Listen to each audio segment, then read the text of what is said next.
ancient civilization. And yet, this same pictogram was discovered in every one of them. They want us to come and find them. Please tell me you can read that. Prometheus, are you seeing this?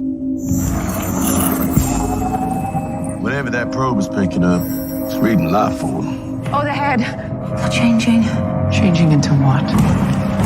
What is that? There's a ship. We were so wrong. Take us home!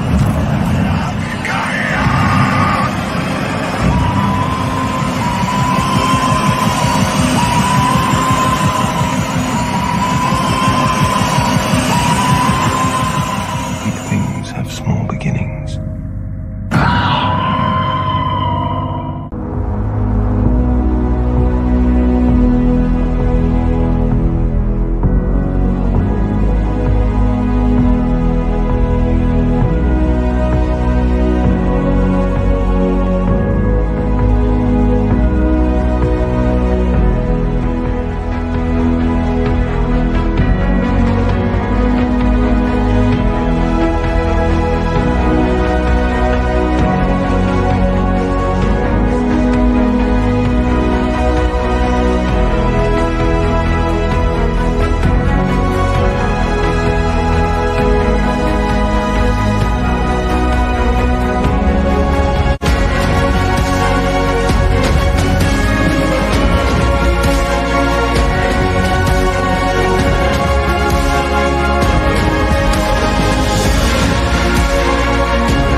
Oh, hello, people.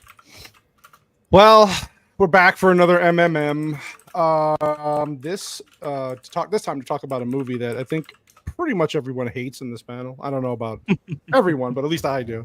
But yeah, since Alien Romulus is coming out, we decided to do an Alien movie. We didn't do Aliens, the sequel.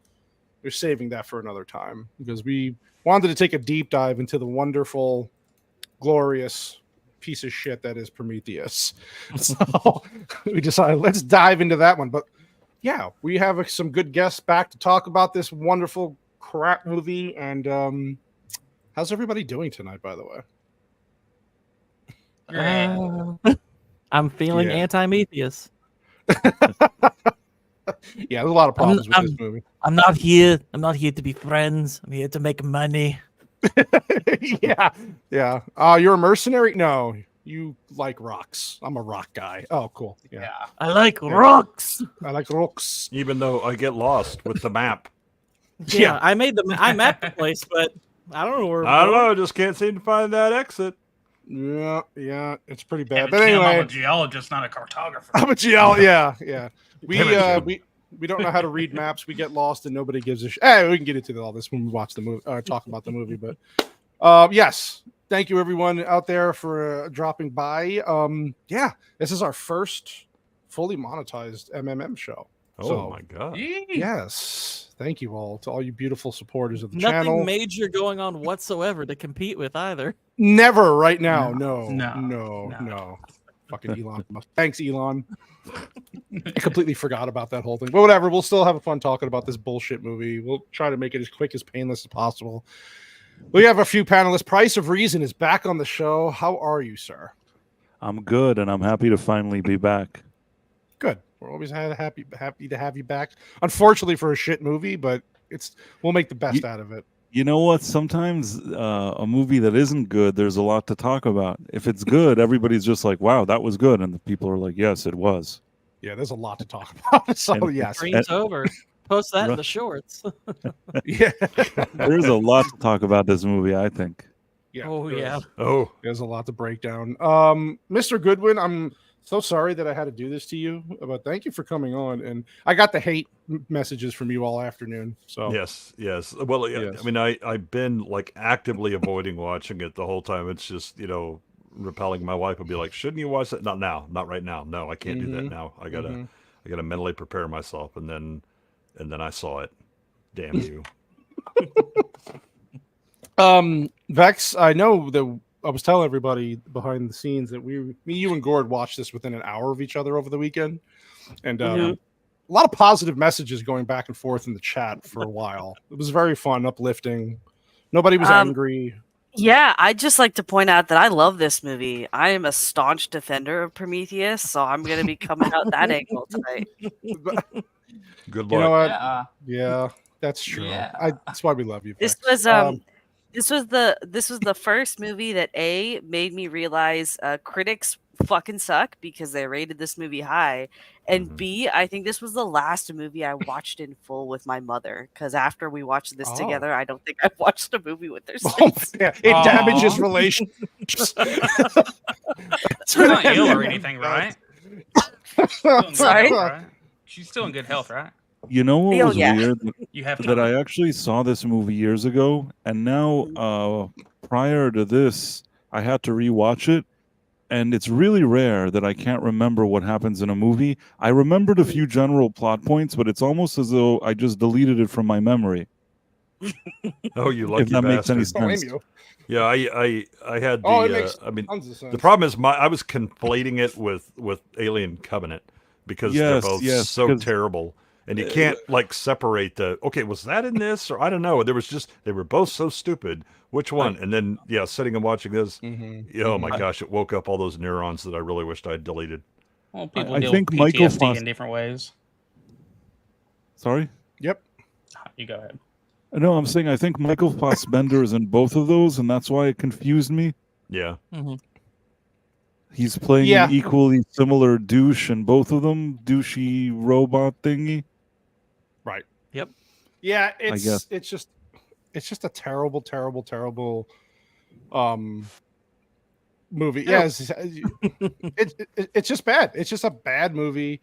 There's really nothing redeeming except like the production. Even there's some moments where you notice that it's pretty, there's a lot of problems. So we could dive into that. Obviously, part being this this being a prequel technically to Alien is so fucking disappointing. I don't know. A lot of people think this is Ridley Scott's biggest failure as a movie because of the implications that it had. Like part of the franchise, what franchise it was part of. I don't know about that. I'm just saying. I mean, it's a massive letdown, no doubt. It is right. A huge I think it was the clear signal to me that Ridley had lost whatever he had. That he looked at this and went, yeah, this is good, and that again, especially given like the history of the Alien franchise, where it had been seriously despoiled by a lot of sequels that were crap, and he's like, no, I'm gonna come in, I'm gonna fix it, I'm gonna make a prequel. Okay, and then you start to see it, and you're like, oh no, and then by the end, you just hate him.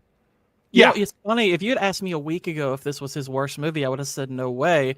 And granted, I kind of knew, this isn't very good. Even though the first time I watched this, I thought, oh, that was okay. I mean, I didn't hate it, but I wasn't like trying to analyze it or anything.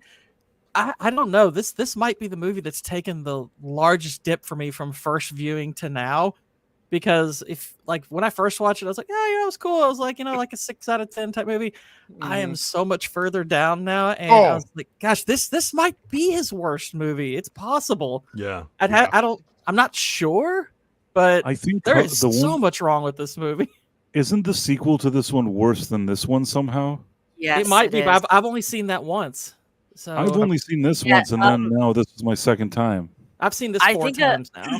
Yeah, a better case can be made for Prometheus, to be honestly, but Covenant, there's gay robot sex, there's nice, there's people blowing up containers in small spaces. Like it just there's a bunch of couples in space. Like I don't know. I don't know. Why is there any robot sex? You know what? That's a great question. Oh, and there's also robot grape as well. Attempted grape and possible actual grape. Is this why you wanted to do this movie for your birthday stream? Listen, I'm just saying, if they made sex androids and they looked like Michael Fassbender in this movie, I'd easy sign up for me, okay? Easy sign up. Don't lie, okay? You all want to get into those wires, okay? So has this made Legend move up on your list on Ridley Scott movies? Actually, yes, this legend is like. There we go. That's all I needed, baby. That's all we needed. Oh All my I need. god. All right, I guess we could start But scrubbing. don't you dare disparage Legend. I will kick Yeah. you right in the jaw. Oh, You should have been on the stream. Exactly. He was, wasn't he? I was. He She was. wasn't. Oh, she. No, I she was ditched. here. I was here. She was sleeping during the whole Yeah. stream. Sleeping. And then we Yeah. woke her up for trivia. So Mm-hmm. that's what happened. All right. Prometheus. So we get the as Gord would say, this is where we get the beginning, where this is Earth, if I'm not mistaken. is and Earth. the engineers Is are it- here with their Asian rice bowls, and then they're going to basically create life on this planet, which I guess in the deleted scene, which we watch this, they actually have a whole group of these people there to like spread all over the planet or something. yeah, like to kind of Well, it's like a ritual, and they Ritual, right. Yeah, it's a ritual, and they're like honoring this particular individual that's making this Mhm. sacrifice to create life or whatever. Mhm. I'm sorry they didn't keep that scene in there, actually. I've never seen it, and it actually would explain a bit more about what it is this weird thing is. Actually, isn't that? I mean, I'm pretty sure it's on the DVD. It's not like here's a big ritual. There's some people, and then he goes and does his thing. There's no like in depth. There may be an added scene where there was initial context. Right. Any kind of context would have been nice, I suppose. better No, than no, I this. can tell you it does not help. No, there's this. Yeah, it's pretty bad. It's just more of them are there. Yeah, yeah. More So than, there's that's like really all Just of All them. right. multiplied the dumbness.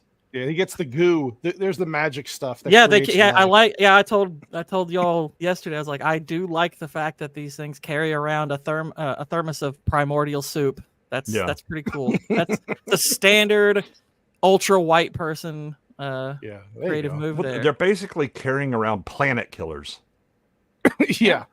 Yep. in a Well, teacup. Well, this Well, this is a the planet point was maker. that- yeah, this is a planet maker. This is how mankind is made.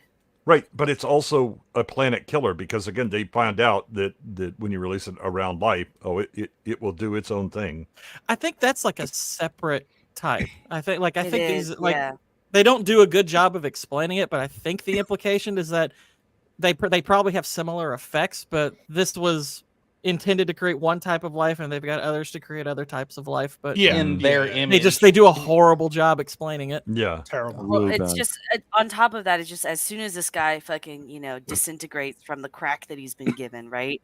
You see the DNA come together, and it starts going Yep. through like mitosis and shit. right. And it then it cuts rips to- apart and then recombines in the water.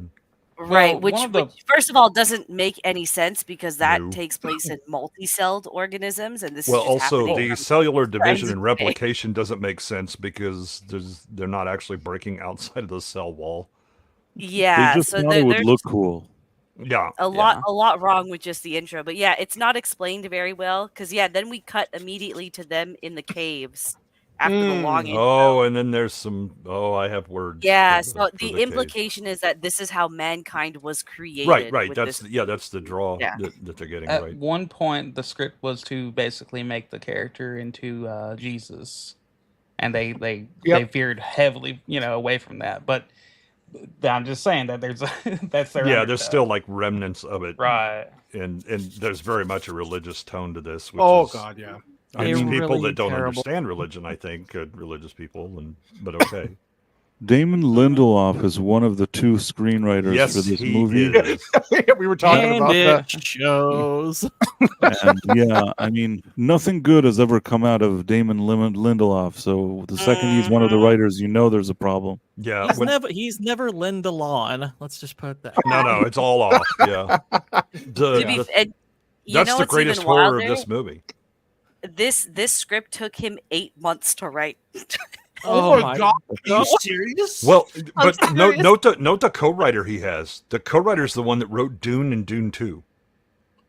Wow. Which is still better than this. Wow. Oh yeah. Right. So I mean, who do you go from that to that? was he like, no, I'm actually trying to improve on what Lindelof did, or did he like write it and then Lindelof went, I'm going to wipe my butt with this script and That's here you exactly go. what he did. Yeah, he just wiped his butt with it. Anything Exactly, bad, I Bruce. somehow always suspect Lindelof. I'm sorry. Like the other guy is hit or miss, but Lindelof, that automatically is a red flag. What was the Vex? You were saying how they say like these things are from 35,000 years ago, but it doesn't make any sense. Like the years, Yeah, and the so math don't match. the movie starts in 2091, right? But by the time that this was being filmed in 2010, we'd already discovered that like mankind was making shit like this way before 35,000 years ago, like pushing 100,000 years. And on top of that, okay, listen, this is why you shouldn't have women as scientists. First of all, this bitch goes into a cave. She starts crying and she's like, "Oh my god, they're telling us to come after them." It's like only a woman would go into a cave and presume that it's all about her. They're talking Right. to her. They want to see me. Exactly. When it's been proven for many centuries now that ancient peoples actually used the planets and the stars as maps to guide them. But and the no, idea that this is a map or even an invitation for humans to come there is utterly ludicrous by the time you get to the end of the movie. It's like that wouldn't make a lick of sense. Well, yeah, I even mean, you assume that these people are like, okay, you see this? Don't go here. These motherfuckers crazy. If you go up it's a warning, if nothing else. Yeah, from but the other people thing painting is that. Yeah, the retardation is that 35,000 years ago, constellations look different. And we just have these dots in a two-dimensional drawing that are not accurate to scale or anything, but somehow only these really. Is that right? Okay. Well, so the other thing that we learned too, a little farther in the movie, but this is a good because it's showing the distance from Earth here. The ancient peoples wouldn't have really known that was anything, like 'cause it was in a different it was in a different galaxy, had a whole different sun. So the presumption was, oh, they came there to give them this message. But then we also learned that they wanted to wipe us out by the end of the film. So either these creators are retarded or hear me out, okay? This is the grant, and I think Gord was onto this as well. They put mankind on Earth, and they saw that we evolved black people because all of the people that got these messages, okay? They're all from predominantly white ancient cultures, okay? So they saw that black people evolved, and they were just like, okay, we got it. It's not in our image anymore because they're white still. What did I say? Well, how long would it take to get demonetized on our first stream? Are we getting there? Everyone's on X right now. It's fine. Yeah, nobody noticed. Listen, but look, I think there's a better explanation. Never for all watch of this movie, Nadia. Just listen. Yeah, there's a presumption of gender that's mistaken. The engineers are actually women. They at first they were like, no, come visit us. Oh, I hate you. I'm gonna destroy you. No, come visit me again. They can't make up their mind. It's constantly switching around. Who's gonna deal with this? Here's the thing. I actually don't know. Everything's fine. Going to Nadia's question, I don't know. Watching the movie with us doing commentary while the movie's just quiet even better. might be pretty funny. Yeah. Oh. Yeah. Yeah, because trust me, the dialogue is not something you want to hear. No. The screen before it shows you how far it is away from Earth. So you have, like a circumference of how far it could be, and it says destination undisclosed. Like, we're the fucking audience, like. Yeah, you can let us in on it. You can come on. Yeah. But to be fair, they don't know. Well, It's Nadia, super we're secret. aware that Donald Trump is on Twitter right now, but we scheduled this before they scheduled their show. So, haha. Fuck them. Yeah, you got a plan. If Trump wanted our 12 viewers, he should have asked. Exactly. He should have planned ahead. Bastard. I know. Timing is everything. Scheduler, not the best scheduler. No. Very We are rude. MMM. We're conservative. We're farmers, and we're voting for Kamala Harris. Come on here. We got more Also, people we watching. like Prometheus. Yeah, we're stupid. Yeah, Prometheus fans would probably vote for Kamala. Yes, exactly. Oh my god. Here we go. Here's where we get Michael Fassbender's robot. There you go. I forgot his name already in the movie. David. David. Sorry, David. Yeah. So he's Trust me, it's like one of the two names I remember. He could go in. Discount Homelander. Yeah. You does kind of have a Homelander vibe. Mm-hmm. Yeah. Yeah, he can read he can get into their head and read their dreams, which is creepy as fuck. Yeah, how does that So, work? Yeah. listen, and this is one of the things that will come into play later. So they have the technology to watch people's dreams, but they can't rewind some fucking IRL footage to figure out where two of the missing people are. Yeah, the radio call that they should have had recorded, and yeah, well, but again, this is what 30 years before the Nostromo lands on LE 426, right? Mhm. Okay, so why does this have all of this tech and nobody else in the universe has it? Because even with Aliens, 50 some years later, they're having to just depose people in a boardroom and not so why don't you just lay down while I put on my magic goggles and see what actually happened in your memory? And who the heck dreams like this? Where are like the circus goats and the conga line? That's a real dream. They're in the Just a grass. They're in the memory. grass behind. Yeah, this it. is just a This memory. is just David Real- bought those Memory. at the memory store from. Yeah, yeah. real- Well, can you just stand here for a minute? I need to see your childhood. And they go through the whole thing about like why her mom died, right? So they're talking about where they go, and it gets into this kind of religious thing a little bit. And the dad's like, "Oh, they have different real names." quick, just to answer Nadia's question. Oh, yes, Nadia. Nadia, so this is a prequel to Alien. So this Prometheus takes place before this. Then Covenant is a sequel to Prometheus. Then it goes Alien, Aliens, Alien 3, if you want to go in that order. And Romulus And between then- Alien and Aliens. And then Yeah, there's Romulus. Resurrection. Yeah. Yeah, and then Resurrection, I think, takes place. I think that's the last one. Yeah, and then Alien there's takes place Alien before this. versus Predator. Yeah, which is way before all of them. That's the Yeah. first one, technically. Where I they got got this technology, but they cannot, like Vex was saying earlier in chat, they can't deep scan a planet to make sure they ain't going to get face fucked. No, My you're favorite thinking, is they're going to use a spectrograph to figure out something's hollow. By the way, they could have included the same scene with a girl and her father, and they just would have had it as a dream or maybe like a flashback, and maybe David walks by her cryogenically frozen thingy, and he just looks at it, and she's sort of dreaming.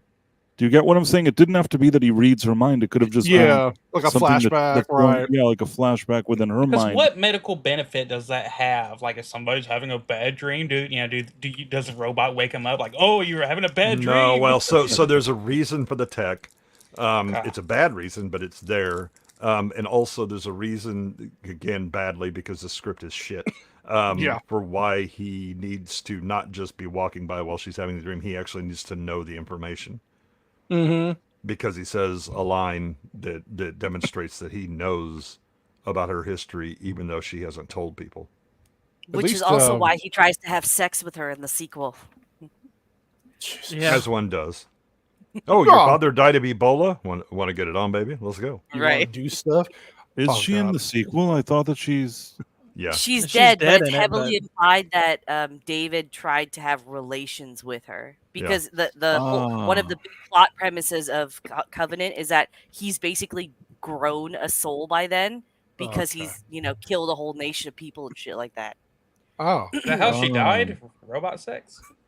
I haven't seen part two of it. We don't know. No, It's he, never, he, it's never he, he told. kills he kills her basically, and whether it's a Error. mercy kill or a malicious kill, Intentional. Yeah, we yeah, don't it's know. it's I gotcha. probably malicious, but Yeah. who knows what's going on in that brain. But you don't see her in the sequel, do you?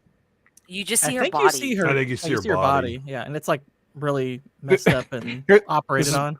This is my favorite part where he's watching Lawrence of Arabia. Obviously, loves Peter O'Toole, and he's dyeing his hair. Yes, The best and- part of Prometheus is a clip from a good movie. An actual yes, great movie. yeah. But like, why are we doing? So, like, Go ahead, This opens up, a whole lot of questions because the androids in the other Alien films, I don't recall them doing this. But first of all, David 8 as a synthetic, he grows hair, which is weird, doesn't make sense. The hair that he grows is not the same color as the rest of his hair, so he has to dye it. And on top of that, he has to eat. Yeah, he's eating and drinking constantly. Not just Yeah, under I a don't- company, like, I'm I a don't- member too. I don't understand this because they try to explain it away later. Like, oh, why are you putting on a spacesuit when you're an android? It's like, oh, because I look like I'll fit in. But it's just like, okay, you're doing all of this shit though while everyone is asleep. So what fitting in are you really doing? I'm just the choices. Well, are so weird. there's the to give it a charitable, and even though it doesn't deserve it in any way, the argument would be that he's learning about humans and trying to, that behaving like human thing is what he's learning on this. Where is the food going then, Goodwin? Right on out the other end. Well, here's the thing. Also, in Alien, if I'm not mistaken, they intentionally made sure that Ash didn't eat, but it was done suddenly. It was hidden, but from view, kind of. It was hidden in plain sight, I guess, as a way of, if you go back and watch, you're like, oh, he doesn't eat like everybody else does because he's an android. Okay, so it's like, well, why didn't they just keep that way here? Why does the hair grow though? Why does the hair? That's grow? an even bigger question. Because it's stupid. Because Damon Lindelof wrote this hunk of shit. People. Yeah, you people. Well, they even have the deleted scene where he's crying while watching Lawrence of Arabia, and they took it out. And I'm like, why even? Why is he crying then? Why is he producing those tears? What Does is he happening? cry milk? No, it's actually that's a good real question. tears. No, it was real tears. It was real tears. That's disappointing.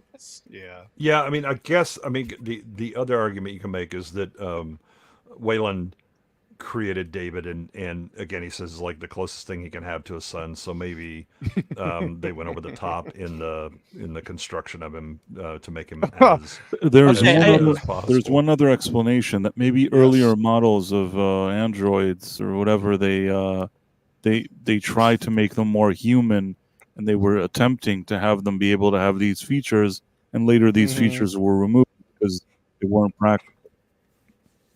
I mean, I will say this: if there were a scene of David like blubbering all of this like white like tear and snot while watching like The Notebook or something, I would bump this up a point. That would be kind of great, right? Not Lawrence, yeah. Actually, you need to have a scene with him jerking off if he really wants to be a real human. Actually, I think we have a clip like that, don't we? Well, it's there would coming be a up lot here. of white fluids, I think. Yeah. We do have. So this is where Charlize, whatever. Charlize. What the fuck?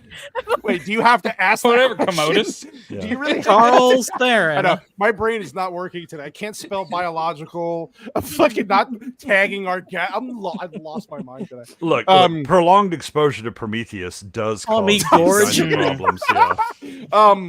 We do have Call a me clip here. Gorge. Gorge. Yeah, I'm losing. We do have a clip for this part here when she wakes up. How long? 16 inches fully erect. Varies when it's relaxed. Let's get Where would you to it. like me over here? Let's- Where would you like me over here? I'd like you to remove your pants first. Certainly. Make it quick. It's the wires. It's the wires. What is going on with that playback? Dude. Yeah, why is that echoing It like doesn't do hell? it on Sassy's. That was a know. trip.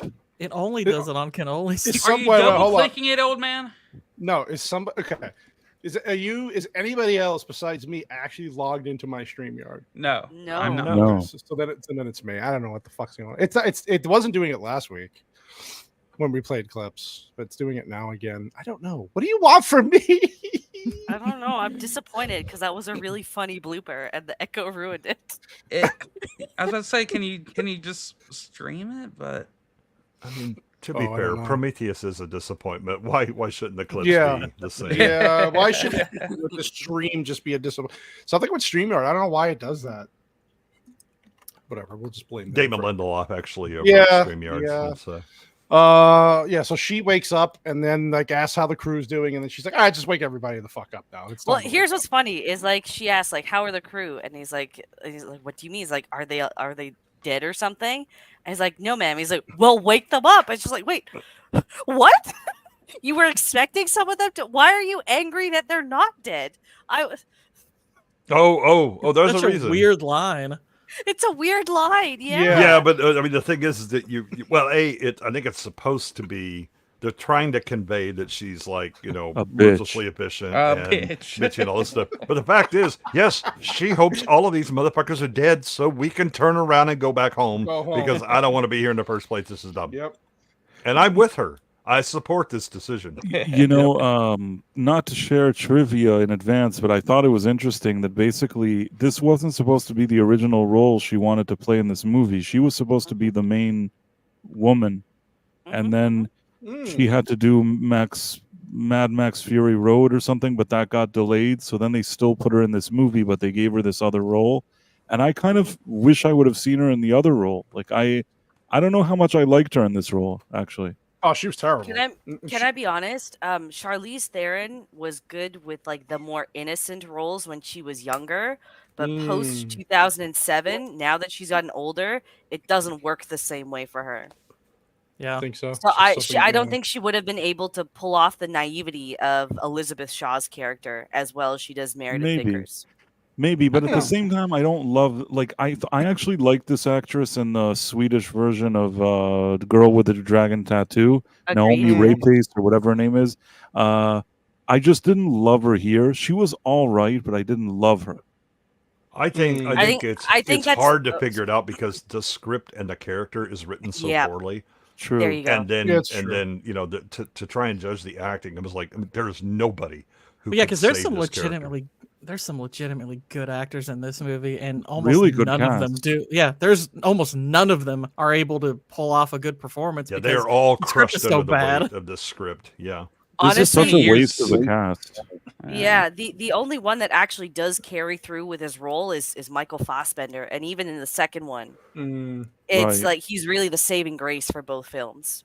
But even in this case, though. I mean, the you sit and go, what the fuck with David? Because again, the writing is bad. There's this unnecessary, unearned tension that goes all throughout this, and I mean, it's annoying. But yeah, for the better one. Idris Elba can't decide what his accent is on a regular basis. And that's another weird thing, that they have all these actors playing a different accent than what they are. Basically, Idris Elba, who's British, is trying to be Southern, I guess, American. Charlize Theron is actually South African, but she's sort of American. Then you have Guy Pearce, who can't decide if he's American or British, even though he's British in real life. Naomi Rapace is Swedish, but she's pretending that she's British, and you can tell that she's Swedish pretending to be British. There's a lot of weird things going on here, and it's like nobody is playing whoever they are, except for the guy that plays Holloway. Yeah, Logan Marshall. And the Rocks guy as well. He's consistent. the geologist. Oh yeah. I'm going to kill you. But I mean, his character. I wouldn't be surprised if he wasn't Inuit and he's just faking that accent. For all I know. It's Christmas time, so there's something I want to throw in too. Is like because they all wake up and like I noticed the film does this a lot. Is that it goes out of its way to throw in dialogue that explains things in the world, but then intentionally forgets a lot of other things so that the plot can happen. So there's like, you're waking up out of hypersleep, like your body's reacting like this. Oh, hydration is really important. And then meanwhile, later on, it'll be like, oh, it's below freezing here, but the water's not frozen, but fuck it. We can just go dance around it anyways, even though we don't know what's in it. It's this guy with the glasses, by the way, he introduces himself to the Rocks guy with a Southern accent, but when he dies, he has just a regular standard American person's accent. And he's English. I'm pretty positive he's English. Because I know he's one of the Andes in Hot Fuzz. Oh, that's right. Oh God, he is. The other thing, so he's the biologist, right? Yes. This will come up later. Oh, I'm sure it will. The Scottish chick is also a biologist. Yeah. But she's at least a bit more consistent in her line of work. That's true. I like how they do that quick introduction, like, "Hey, I'm a random, nerdy guy. I don't want to be anywhere near you. Get away from me." Yeah, I'm a cool geologist, unlike he's nerdy biologist. He's playing it off like like he's some badass. And I forgot about that character. Yeah, I thought like he was like a mercenary or something. Yeah, something to be like their defense, but it's like, oh, he's a geologist. I was like, he is. I like it's like, okay, maybe he's just like one of the crew, and he's like, he's the space trucker. He doesn't give a shit. Or That's whatever. what I call me, the Rock. You're a geologist, you ass clown. What are you talking about? Yep. I'm just here for a paycheck and this and that. What? Okay. And then there was they don't have good chemistry. the No, it's Swedish terrible. lady and that other dweeb, Charlie. Yeah. Charlie. Yeah, they don't have good chemistry. I don't buy them as a couple. Well, that's because Agreed. he is a flaming prick the entire movie, and she is just a He doesn't plank act like of a wood. scientist. What? Both of them don't act like scientists. Right. Yeah. Yeah. It's pretty bad. She acts like she belongs like at a coffee shop doing like bad poetry or something like that. And he Right. just got To be done fair. backpacking through Europe. Like, these are your scientists? What No, the heck? they're like, it's like they got their PhD in youth ministry. This is the level. Oh, I saw a thing. I believe. Let's go. And this guy's faith is about as thin as a tissue paper, because the minute he's like, oh, they're not here. Fuck it. All this life is shit. Right? He just becomes full nihilist somehow. Yeah, and you don't learn anything about the other characters. It's just so fucking stupid. There's You nothing don't to even- learn other than they suck. No, they suck. In this scene, we learned that Peter Whalen, again, Guy Pearce with his accent, he can't decide, right? He had this pre-recorded video about like them coming out here, but the video tells us absolutely fucking nothing. It's literally just like an excuse to see Guy Pearce in prosthetics for about 60 seconds. And The then we worst learned that prosthetics ever. And he Right. tells everybody that David is an android. right. Yes. Again, it's just like telling us instead of showing us, right? Yes. And then the weird part is, so I don't know, I think all of us at some point have seen like some space crew videos of how people prepare to go into space and how there's bonding activities. And you've got fucking 20 niggas on this spaceship, like literally thousands of years away from Earth, right?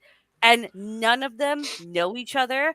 None of them have any bonding whatsoever. None of them even know why they're on this ship. Does that not? Is that not a red if I'm flag? not I think what happened is Charlize Theron's character went into the cryo freeze store and said, "Yes, I'll take 3 of those, 2 of those. Just go ahead, don't wake them up. Just show them on here. When they wake up, we'll tell them what the hell is going on." And if I'm not that you mistaken, can if you get go by the away. year, that they find the cave thing to this particular year, I believe they're 4 years apart, and it took them 2 years to get there. So that means y'all had 2 years to prep this, and none of y'all got to know each other. Yeah. I know. And none of y'all know why you've accepted this job to again go literally thousands of years from Earth. Oh no! See, that ties back. That's why the destination is undisclosed, because everything else is undisclosed too. And So by the here's way, some look money. like a Get on this ship. testicle? Wait, what? Do I need to find a puppy? Why does he look like a testicle? He looks like a Everything- testicle. you know what the everything's gonna be craziest fine. thing is?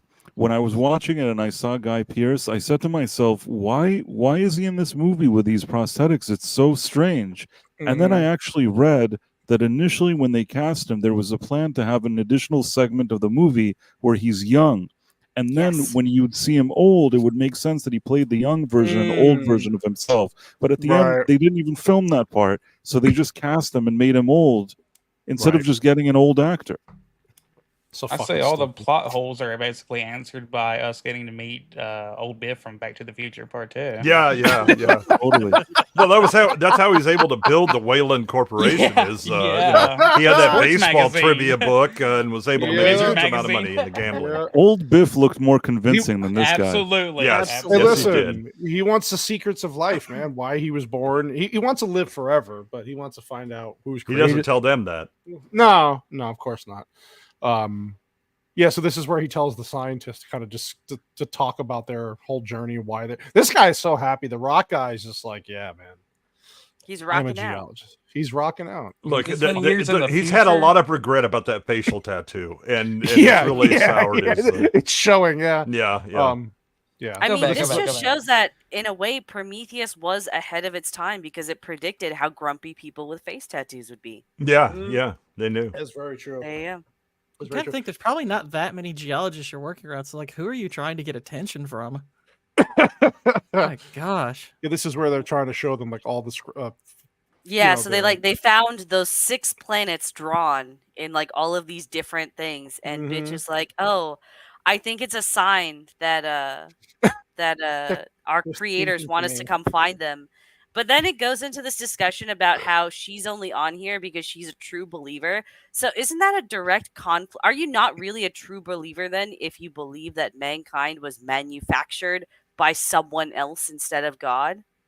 Well, no, they just believe in a creators, and as remember her memory of her father is, well, there's some people believe this, some people believe this. I choose to believe in this. What do you believe in? And then, well, apparently she believes that her dad's going to bleed out of his ass to death because he gets Ebola. But the stupid is just so thick in this thing. I mean, again, I stopped taking notes because I was going to have a PhD thesis on this turd because there's just every like second has something that just makes you want to claw your brain out, right? So let's just lay this out.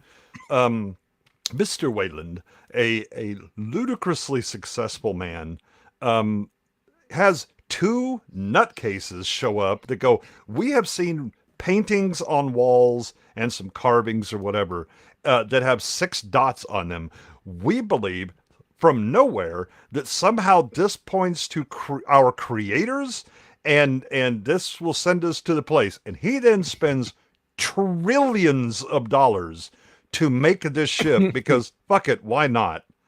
Even though he has like days left to live, and he commits himself to this absurd plan. How did this man ever get out of the gutter with a tin cup begging for loose change with these kinds of decision making? I think I have an answer for you. You know what? And it's the same answer that you have when we talk about what the fuck is going on at Disney. Incompetent. Yes, I love it. It's so true. I think he has dementia, and then everybody below him is incompetent, and unfortunately, nobody has replaced him because of his dementia. Yeah. What have they engineered? He's the Bob Iger of this universe. Yeah, with dementia. Bob Iger with dementia. It's so fucking true. Oh my god, this guy would go this far into the future and have the same haircut as Virus from Hunger Games. Go ahead, Max. Elizabeth Shaw, she starts off being like this really because like this was a character turn for her that didn't make any sense. She's very gung-ho, she's very sure about what she wants to find, and it's like right after they land, she turns into literally this dumb bitch, like just a ditzy bitch, and you're just like, how the fuck did you even get a PhD? How did you get here? Because her decisions no longer, again, when you're trained to go into space, you're also trained to deal with like situations that wouldn't normally happen. And these people have a terrible fucking response to everything that happens. Yeah, they always choose the worst. Well, what they choose is whatever needs to happen for the plot to continue, even if it makes them complete fucking morons. But I mean, to be fair, she starts out that way. We're archaeologists, and you can see Charlie, the bonehead, is actually sifting things. She busts through rock and just strolls her happy ass right on in and takes a look. It's like, hey, everybody, let's come on, have big party here with on the Isle of Skye. It is fucking took 8 months. Damien Lindelof took 8 months to write this. I think it's because the original script was so good. It took him 8 months to retard at this level. I would love to know what space Joel Osteen religion she belongs to, because other than wearing a cross necklace, there's no indication that she's religious whatsoever. Certainly not like but Christian. What they're trying to do, and this is like why Damon Lindelof is kind of a shallow and not such a good writer, is that he's trying to create a situation where she's quote unquote a believer in faith, but she's also a scientist, and she manages to combine having the faith and the science side. So on one hand, that's why she believes these are the creators, and she's so kind of naive and has this kind of faith. Meanwhile, her boyfriend Charlie is sort of the opposite. He's like, all kind of doesn't have that kind of faith. He comes from a different place. He's more kind of like a jerk. I don't really know how to explain him, but he doesn't have her faith. If that makes sense. He's more kind of grounded. But he's the other. When Lindelof wrote this, he probably thought to himself, this is so clever that they're kind of two different people with their faith and how they approach this. But at the end, he's not a good enough writer to make that even make any sense. No, it's because he can't write humans. I Well, guess. certainly. I mean, well, if there's one thing Hollywood proves is they don't know how to write a Christian whatsoever. No, absolutely Because it's not. like No. they'll write like Muslims and Buddhists and more or less try to stay true to their religion. It's like, do you really not know anything about Christianity whatsoever? I mean, granted, maybe she's not a legit Christian. Maybe like just the cross is symbol that she believes in a higher power Wasn't it or her in dad? God. Or Wasn't it something her like that, but mom's? Wasn't it her mom's cross or something? I think so, was, yeah. yeah. But Yeah. I'm like, I have no real bead on what she actually believes in. No, I agree. I agree. It's like I guess she Well, believes in a She God, believes but in the 6 dots and the tall people that point at them. There we go. I And fixed it. Scientology. she doesn't believe in marriage because she's having all this premarital sex, and she also believes in Yeah. abortion, as we see later on in the film. Wow. The whole point of this movie is it's the white liberal woman out in space. That's all. Yes. Doesn't find her answers about God, gives herself an abortion, and runs away from death Yep. with a guy who can't smell her cooch. Actually, I think this also explains again that the engineer is a woman because this is like a lesbian relationship. It gets abusive. Yes, Mm. that is so true. So this is where Mrs. Vickers, which is Charlize Theron, this is like her living space, right? Where a person can live here for 2 years. We're like, no. Yeah, so like she lives in like this little contained, basically life support raft, which has its own water, its own food, everything. And she says it's to minimize risk. And as soon as she says that, she decides to make drinks for everyone. Oh, see, it's not just me. Look, Josh had to cancel this recording because StreamYard's been fucked up. Yeah, it's been a shit show. It's been they're doing a lot of work on the back end. I've been there. They're definitely working on our back end. Yeah, they're a fucking mess right now because they got new ownership and they're trying to fix some. I was kind of reading about it earlier today, and there's going to be a lot of growing pains until it gets better. Not that it's gotten any better. Anyway, it's gonna get growing pains before it bursts out of your chest. Yeah. Yeah. Or out of your uterus in this uterus. Yeah, this is the machine. So it's funny too because it says like what was the whole? Oh no, you find out later that it was only built from. No, she says it here. Oh, she says men, she's like, right? oh my god, there was only 12 of these ever made. Right. Yeah, that'd be pretty. Yeah, Honestly, the best job of attention to detail they probably pay in this movie is when that machine says it was calibrated for a man, and that's a hint that it's actually meant for Waylon. I'm like, that's the one time they maybe pay some attention to detail. It's a tiny little thing, and I'm like, okay, I guess to fight the I'm up for that. patriarchy just to get surgery. Yeah, but the thing is that they dropped that little nugget right in the middle of her trying to abort the alien, and so we're a bit busy with her. Dealing with all that, but yeah, it's She hits so the this button is and says, I'm no man. I know, man. This is where she basically tells this him, thing like, would be perfect. It was made for a woman. Yeah. This is where she puts them in their place, right? Because they're like, well, she's like, this is not for you. This is you're there to just gather information. Our company paid this. But you basically are. Again, and she says it like, yeah, you're like my I employees. I understand that they're trying to like set up tension by having this, but again, it just doesn't make sense when you've Doesn't got work. 20 people that went on a space mission to get here years from Earth. Like this tension makes no sense, and it would have actually been far better if they scrapped this conversation and it just went straight to the secret reveal that we get later on instead of doing this exposition dump for us. So stupid. Oh, it's so stupid. Yeah. So Her there's accessing her Assassin's yeah, this is where they have just a back and forth about why they're doing what they're doing. And then this guy, all he does is mock David the whole fucking time. Yes. And then he's surprised when he gets freaking experimented on with a worm going in his fucking brain. Well, but again, that's the if they were trying to make Charlie the non-believer, the only reason that you would have disdain for David is because, as Waylon says, but he doesn't have a soul. Otherwise, he's essentially human in every way except he doesn't have a soul. Doesn't have a soul. Charlie's just dismissing him from the B jump, like you're less than. So he's acting like he has a belief. And oh, by the way, he acts like he's a believer right up until one small obstruction happens, and then he becomes a nihilist. Yep.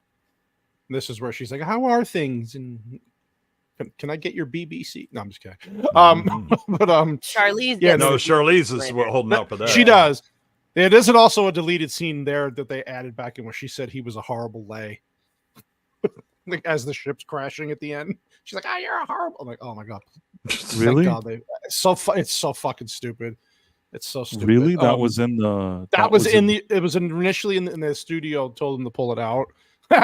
Oh, that's really that's when they're weird. crashing it, and he tells her to run to the lifeboat because yeah, By you've the only way, got you're like a 30 seconds terrible or whatever. lay. Yeah, so her last parting shot is, by the way, you're a terrible lay. Thanks. Yep. None of the ladies in the audience were going to believe Idris Elba was. No, they saw what a rigid bitch she No. was. Mm-hmm. Yeah, so this is where they're coming into the planet and they're talking about the atmosphere. Again, this all looks nice. At least this part did. So I'd like to. So the Irish woman or Scottish woman or whatever, she says Yes. like, "Oh, the atmosphere is 3% carbon. So like, if you don't wear a helmet or whatever, you're gonna die." And Right. even though they have that information on hand, once they land and go into the dome thingies, they're just like, "Oh, it's breathable oxygen in here. So let's just take off our masks."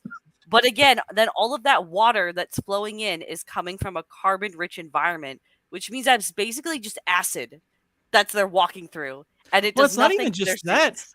The funniest thing about Alien Covenant is the problem they face when they land on that planet could have very easily occurred here. Is when, yeah, okay, maybe the air is breathable, but there But you could be don't like know things what's floating in the around air. in the air that Yeah. actually Right. could like give you disease, and that actually happens in Covenant. It's like, you're kind of shooting your previous movie in the foot more than foot. it needed to be. Holy crap! Well, like, You know, I and then compl- there's.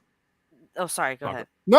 Go ahead. You were making. I a was going point. to Go say, ahead. like, on top of that, these are like scientists from varying walks of life. And one of the consistent things that all of them would have encountered is if you go into an untouched space that's been closed off from life for a very long time, your carbon dioxide output can actually affect that environment.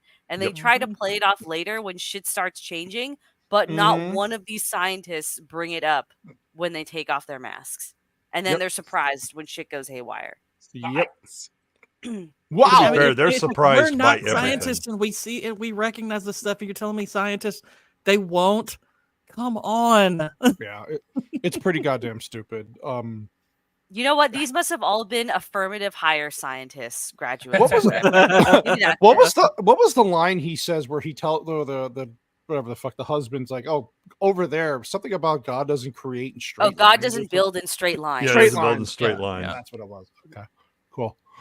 And the ship lands, and then they're like, there's a lot of just fucking science fiction bullshit here, and then of course they got to take David with them. So one of my Go ahead, complaints about this is that it One. that while well again but in this specific very small time window right of things, because that you have to have a constrained domain when talking about complaints of this fucking movie. The landing doesn't have near the kind of presence and feeling of risk that the Nostromo does when it lands on LV-426, right? No, by the way, the size of this ship, those thrusters are causing an effect on the ground more than just blow a little talcum powder around. Right. So, I mean, again, the visuals are pretty. They make no sense, and they keep making no sense throughout this movie. Here's my favorite part of the movie. My job's to make sure you're safe. I bring the weapons. Nah, we don't need those. We don't need weapons. Gosh, that was We don't- so we don't- freaking stupid. We don't need to bring weapons to an alien. And that planet he where even we don't- agreed to it. He'd be like, "No, Yeah. stupid. We're bringing Okay. weapons." Yeah, Are you- I'm sorry. are you I wasn't retarded? asking. I was telling. This is what Yeah. happens. Thanks, Yeah, this Brayton. This is where this guy gives shit to David. Why do you wear the suit? You can breathe. Like you don't need to breathe. So who gives a shit? And he tries to tell him like that he was created to make them feel more comfortable. And so he's like, I'll wear the suit. To Exchange make is you feel utterly pointless too. It It's goes not like on there's really no meandering. point to it. It's like I get what Right. they're trying to say, but it's like, yeah, but then they take their helmets off 3 minutes from now. So Yes. who freaking cares? right. It meant nothing. And even the scene that they they had take to off take their them helmets off is because annoying. the plot had to happen. Mhm. Yeah. Sorry, what was I that could've- price? Yeah. What were you saying, Price? Sorry. I'm saying even the scene that they take off their helmets is annoying. He's like, "Why don't we just take them off?" Yeah. I can Oh. breathe. It's like, Like, if they actually cared and enough to think about space bacteria, then I could understand not letting Robot Boy get covered in that shit. But and they should have had the suit on for that reason, not exactly just to make you feel more comfortable, so I can make a passive aggressive statement. Well, Yeah, not it's like like, he actually- yeah, these he are could supposed say to be something like- archaeologists. Right, so the idea is you go into a thing and you're trying to minimize your impact on it until you understand it and you measured it and all that stuff. But nah, Charlie got to just immediately yank that thing off and run around, with the red ass. I'm even gonna spit on it first. Yeah. So he no he hawk tells to it here. Yeah, so they could tell that the thing is hollow, but they couldn't tell what planet they were landing Using a on. spectrograph. Yeah, a spectrograph, and Jesus, dude, it's So they go. Yeah, they I get like to the that fucking dome. the rock guy has like these two little balls that he calls pups. Pup. And There's again, more it than just those. it just goes to show again, like you guys really couldn't just wait for this thing to fucking scan the building before you went inside, and clearly it does Right? it very quickly on top of that. But no, we Mhm. got to listen to Dr. Holloway because it's fucking Christmas apparently, and it's super important that we explore this deadly planet, this foreign body, on Mhm. Christmas Day. So Yeah, it's my gift. Like I can't wait till the next day. And the other thing is, obviously, there's a storm coming, and they don't realize that it seems till 15 minutes before it happens. Like, maybe Right. that would have been a good reason to say, "Hey, by the way, we can't go in. Gord- There's only 6 hours of daylight left, and there's a storm coming. Sorry, gotta wait till tomorrow." Gord, two scientists get lost for half the movie, and then they just like, fuck off, I'm going to bed. With the map. With the map. So I gave up at that point. I literally, even so Sassy was watching, kind of like doing stuff in the background. She would come back and go, not even pay. She's like, "What the fuck is going on in this movie?" I'm trying to like, don't ask. I'm explaining to her what's happening, and she's like, "Wow, this sounds fucking retarded." I was like, "It's the stupidest script I've seen in years. Like, it's so out of place." But anyway, yeah, this is where the pups go. You see the pups in the background there, real quick. Yeah, by the way, these things have like fusion reactors in them that power them for days somehow. Because you've got the one that just keeps hanging out there at the closed door. Right. And there he is, Mr. Oh, no, sorry. He's not a mercenary. He's a geologist. Let me get the money. Yeah, there's the hologram scene where it's mapping out everything, which they don't realize is a ship until the last 5 minutes of the movie. But, yeah. Yeah, and he realizes it by turning it a certain way. That's a ship. No, it says remove the pyramid or the mound or whatever. And as soon as they do that, it's like, oh shit. Yep. Oh my fucking god! There we go. Yeah, it just makes no goddamn sense. Oh yeah, this is where they map the being hole. generous. This thing actively, destroys itself from second to second. Right? There we go. Not even scene to scene. Within scene. It'll be like, I said a thing. Suddenly we forgot everything about that and did the opposite thing anyway. It's like, what the fuck are we doing? Yeah, this is the part that I laughed out loud. I think this is when I was like we were in the middle of just messaging each other. And I was like, oh, and by the way, they take their helmets off when they're on a foreign planet. We're just all laughing because it's so fucking stupid. Oh my god. Wish me luck. But this guy's fucking responsible for all these people. Right. He's responsible for everything. He's the biggest idiot. It's so annoying. It doesn't make any sense. And he's a scientist. Like, that's stupid. Like Vex said, what kind of fucking scientists are these people? Just as a precaution. I don't care I think how phrenology. Phrenology was his. He reads the bumps on people's heads and figures out what they're. I don't care how kind of happy-go-lucky you are. When you're on this planet that could have the weirdest shit in the world, and you're all like in spacesuits, and you're like, "Nah, just take it off. What's gonna happen? Look at me, baby." Like that's the most unprofessional thing that. Well, and everybody knows that viruses just immediately murder you if you take your helmet off. Oh no, I breathe and it's fine. Don't worry about it. Right. And then they're just like, well, he did it, so we'll do it too. Yeah. We all take it Do off. you remember in Alien where they go out there and they encounter those things, and Sigourney Weaver doesn't want to let them back in the ship because, like, it's like that. Like there was that level of precaution, and here you've got all these scientists in this thing, and they're like, "Oh, it's no big deal. It's fine." Yeah, it's space like, no, truckers understood better how to quarantine than these idiots. Yeah, and then David finds the goo. And just knows how to open this door. I'm like, okay. Well, I he's a guess. linguist, right? That's why we saw him studying the language, is he knows. Language. Just Yeah, I all of get. I mean, I shit. get that he's a linguist, but I'm like, that enables him to know like the door sequence, whatever this Yes, is. Gord, exactly. That's Wow. Yeah, exactly my wife knows English. She cannot master unlocking my computer. Oh, this touch, is the best touch part. friend and enter. Yeah. One cunning linguist. This part made me laugh out loud when Vex got Oh to my this part.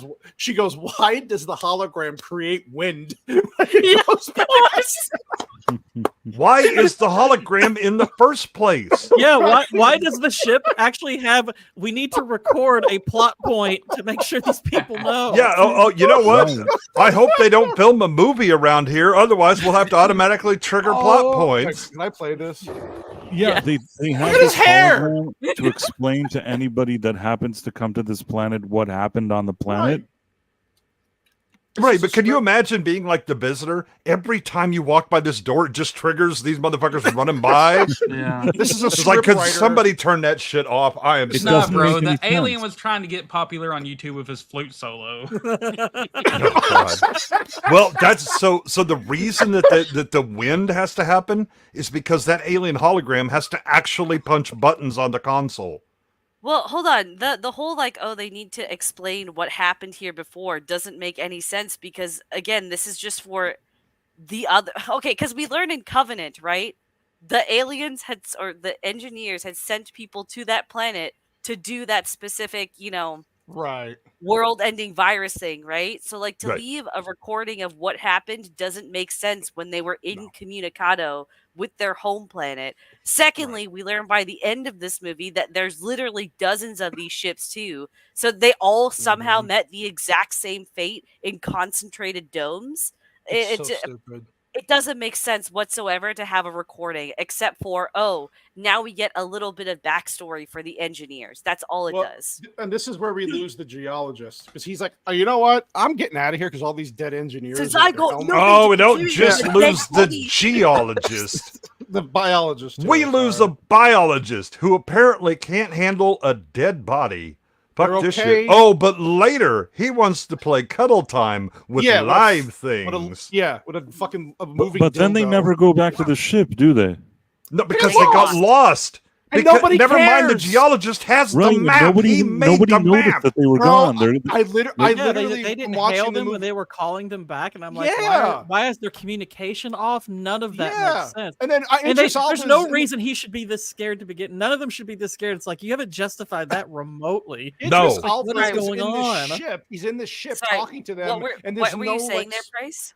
Yeah, sorry, Bryce. Go ahead, bro. I was saying that they got lost and nobody noticed, and then they were just gone and nobody even mentioned it. Nobody you. even said, "Hey, there's 2 guys missing. Why don't we go back and get them?" Yeah. They just went about. Idris Elba went and banged Charlize Theron. Well, no. So Bro. that's they had the storm. The storm is the reason they couldn't go get him. But Oh. Oh no! But by the way, there's an excellent plot convenience for why nobody notices these motherfuckers haven't made it back to the ship. Somehow, everybody has a drivable vehicle except these 2 who walk. I'd like to point out That's too is so when they weird. all leave this place, right, and they get into the vehicles, they even point and notice that the extra vehicles are there, that like they didn't Right. go back.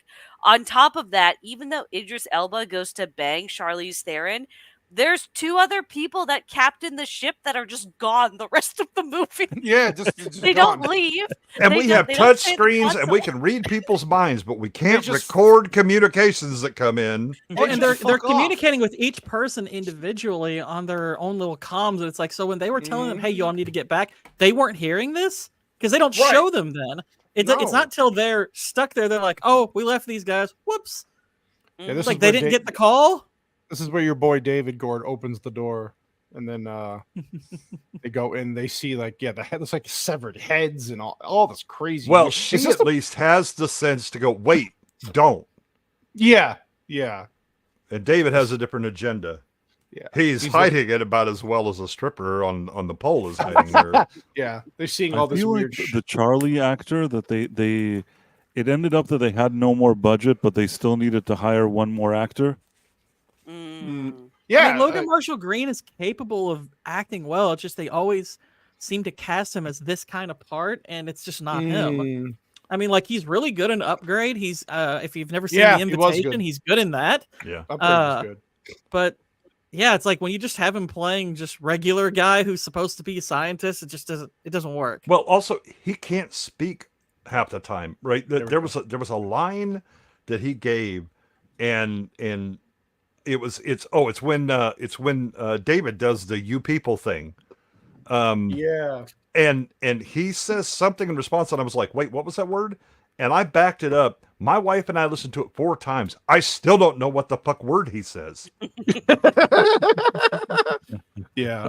So this is where they find the mural. So supposedly this is the god that they supposedly worship, the engineers, but they never explain what the fuck this actually is. Which looks like a xenomorph. Yeah. It looks like a xenomorph, 100%. So it's like it's implying something here, but it's like nothing. This is it. Now, I think in the deleted scene video on YouTube, it kind of goes a little bit more into why they worship. Some shit, like there's more background on this, but it's not much. This makes no sense. You just see this almost like they threw it in as an Easter egg, and it's like, okay, move on. And Well, then they even do. Why is this on a warship? It's like Right. carving Yeah. it's like carving the Pieta on like a carrier ship. It's like, what Right. does that make any sense? That's weird. No, but also That's there's right. nothing there to demonstrate that they believe in this as some sort of god or anything, right? It's just here's the thing. And Here's as something. all anthropologists and archaeologists do, if they don't understand it, it's very clearly a religious ritual.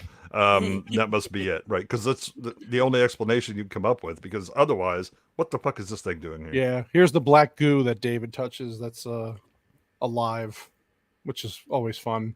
That doesn't. So he. Yeah, go ahead. Sorry.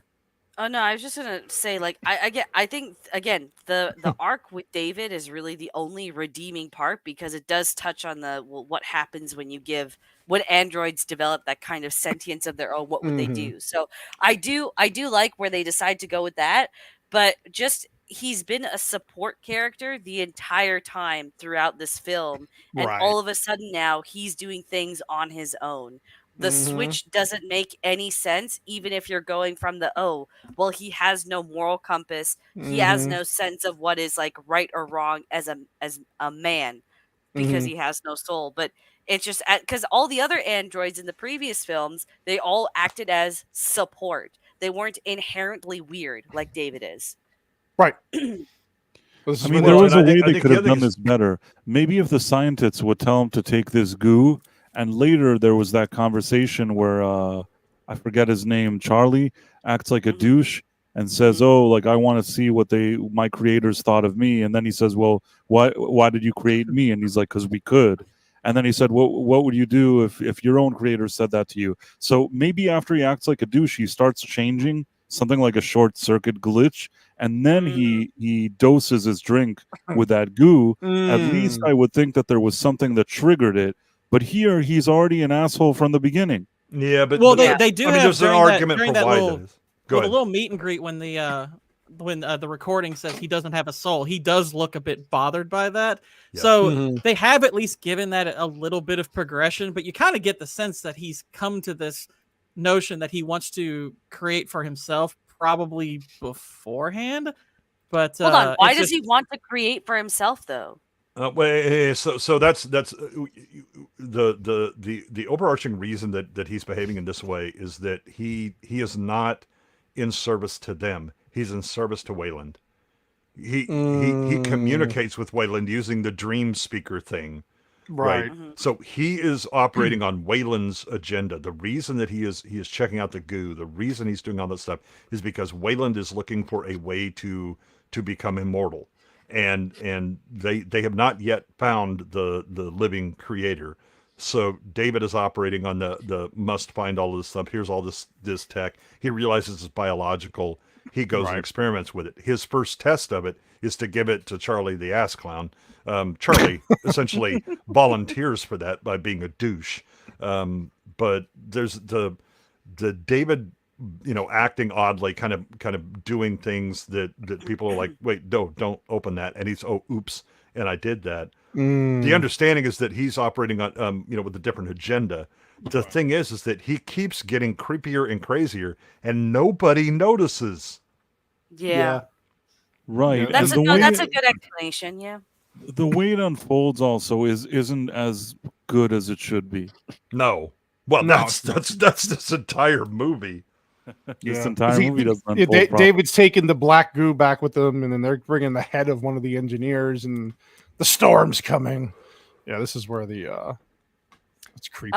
Okay, this storm is. Oh yeah, first of all, what the fuck is this skull doing on Is that on a what is the mountaintop? skull? Yeah. Look, It's just, Skeletor also lives on this planet. It's fine. The power. Yeah, it's meant to just be symbolic of like, oh, it's not actually they're coming to meet their creators. It's they wanted to kill them. It's foreshadowing, but it's really shitty Right. foreshadowing. Yeah, we just need some Mount crossbones. Rushmore. But they get on the thing, right, and they're driving back in this storm that just came out of nowhere that they had no technology to see well in advance. Right. So when they get to the ship, right, the wind hits. She drops the head, and the wind hits Cannoli. You can fast forward a little bit here. Listen. So I'm describing the movie. You know. Yeah, she's busy. By the way, they paying make attention. two callbacks.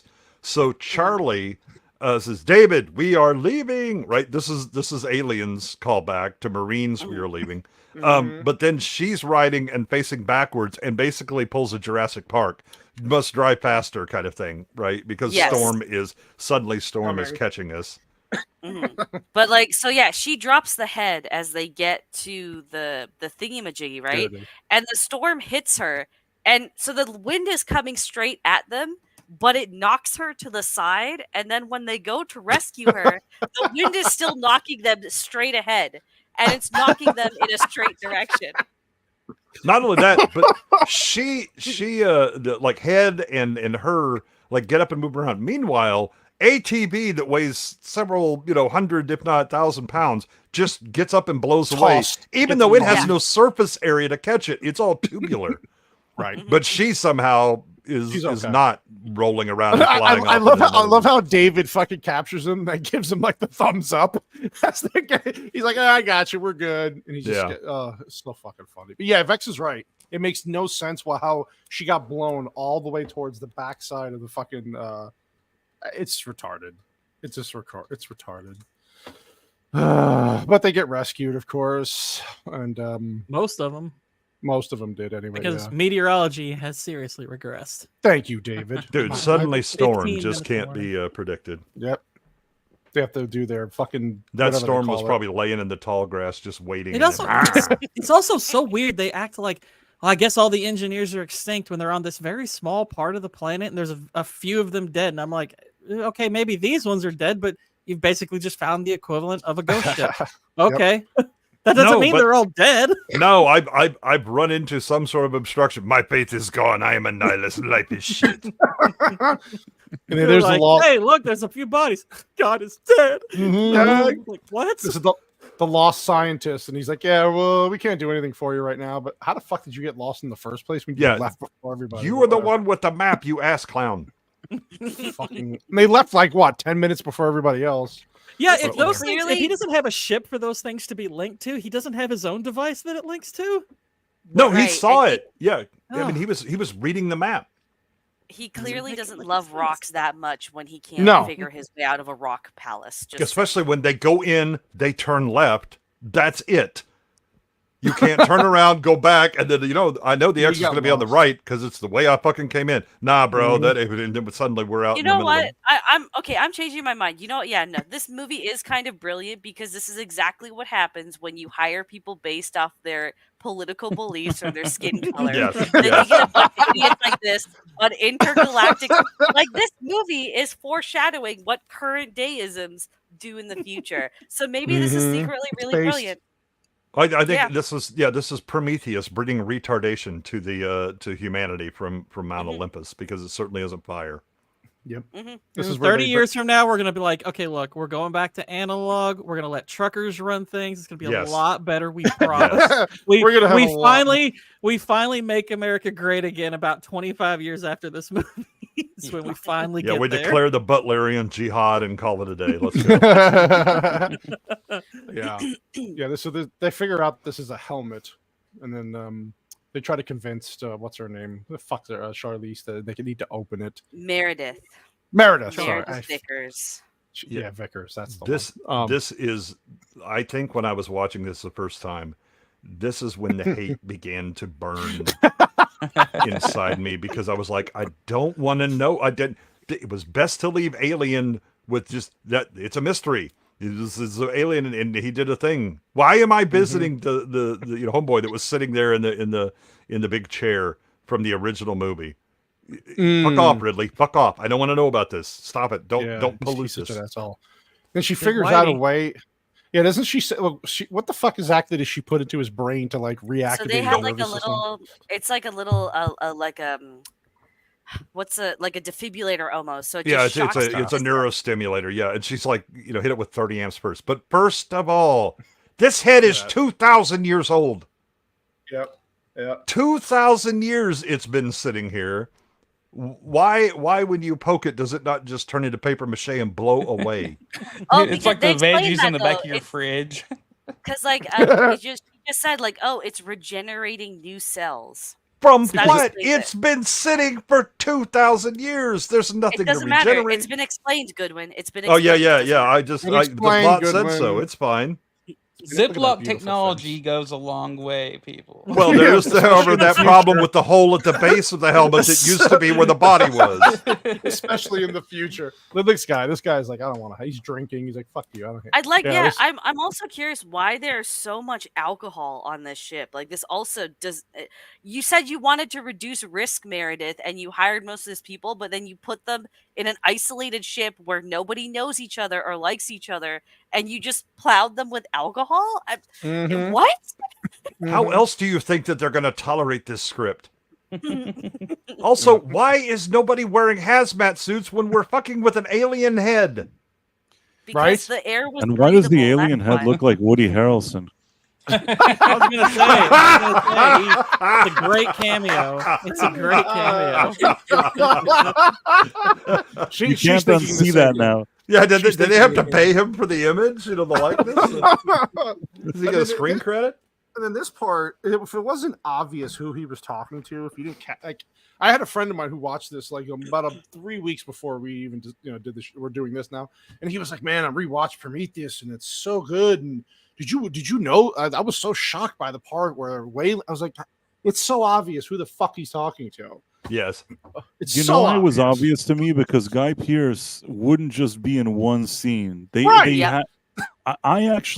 I'm still surprised that they kept him even though they cut out the part that he's young. Why did it make sense to bring an old Guy Pearce if you didn't need him for the young segments? You couldn't even just cast an old guy who kind of looks like him anyway. Like I don't like generally when they do the old person makeup unless they're going to do it right. And it's weird. Like I still think probably the best old man makeup I've seen on a younger actor was in Amadeus when Salieri. Salieri. Like that That's was true. 40 years ago, and they've gotten worse at it. Yeah, I think that they were considering of giving the role to Max von Sydow, or I don't know how to pronounce his name. Schnauz, whatever his name is, and then they're like, "No, we need Guy Pearce," and I still don't understand why. And it took 5 hours of makeup to make Guy Pearce look like a discount old Biff. A testicle. Testicle. Like if your testicles look like that, Gord, you need to see your position. This is where Vickers gets like violent. She's like, "What's his plan? What's he saying?" And of course, you find out later that it's her fucking dad, which is retarded, and which is a dumb twist. Also, I just so thought stupid. It was a twist that meant nothing to me when it happened. No, none of these characters mean anything. Nothing. Wrong boy But died.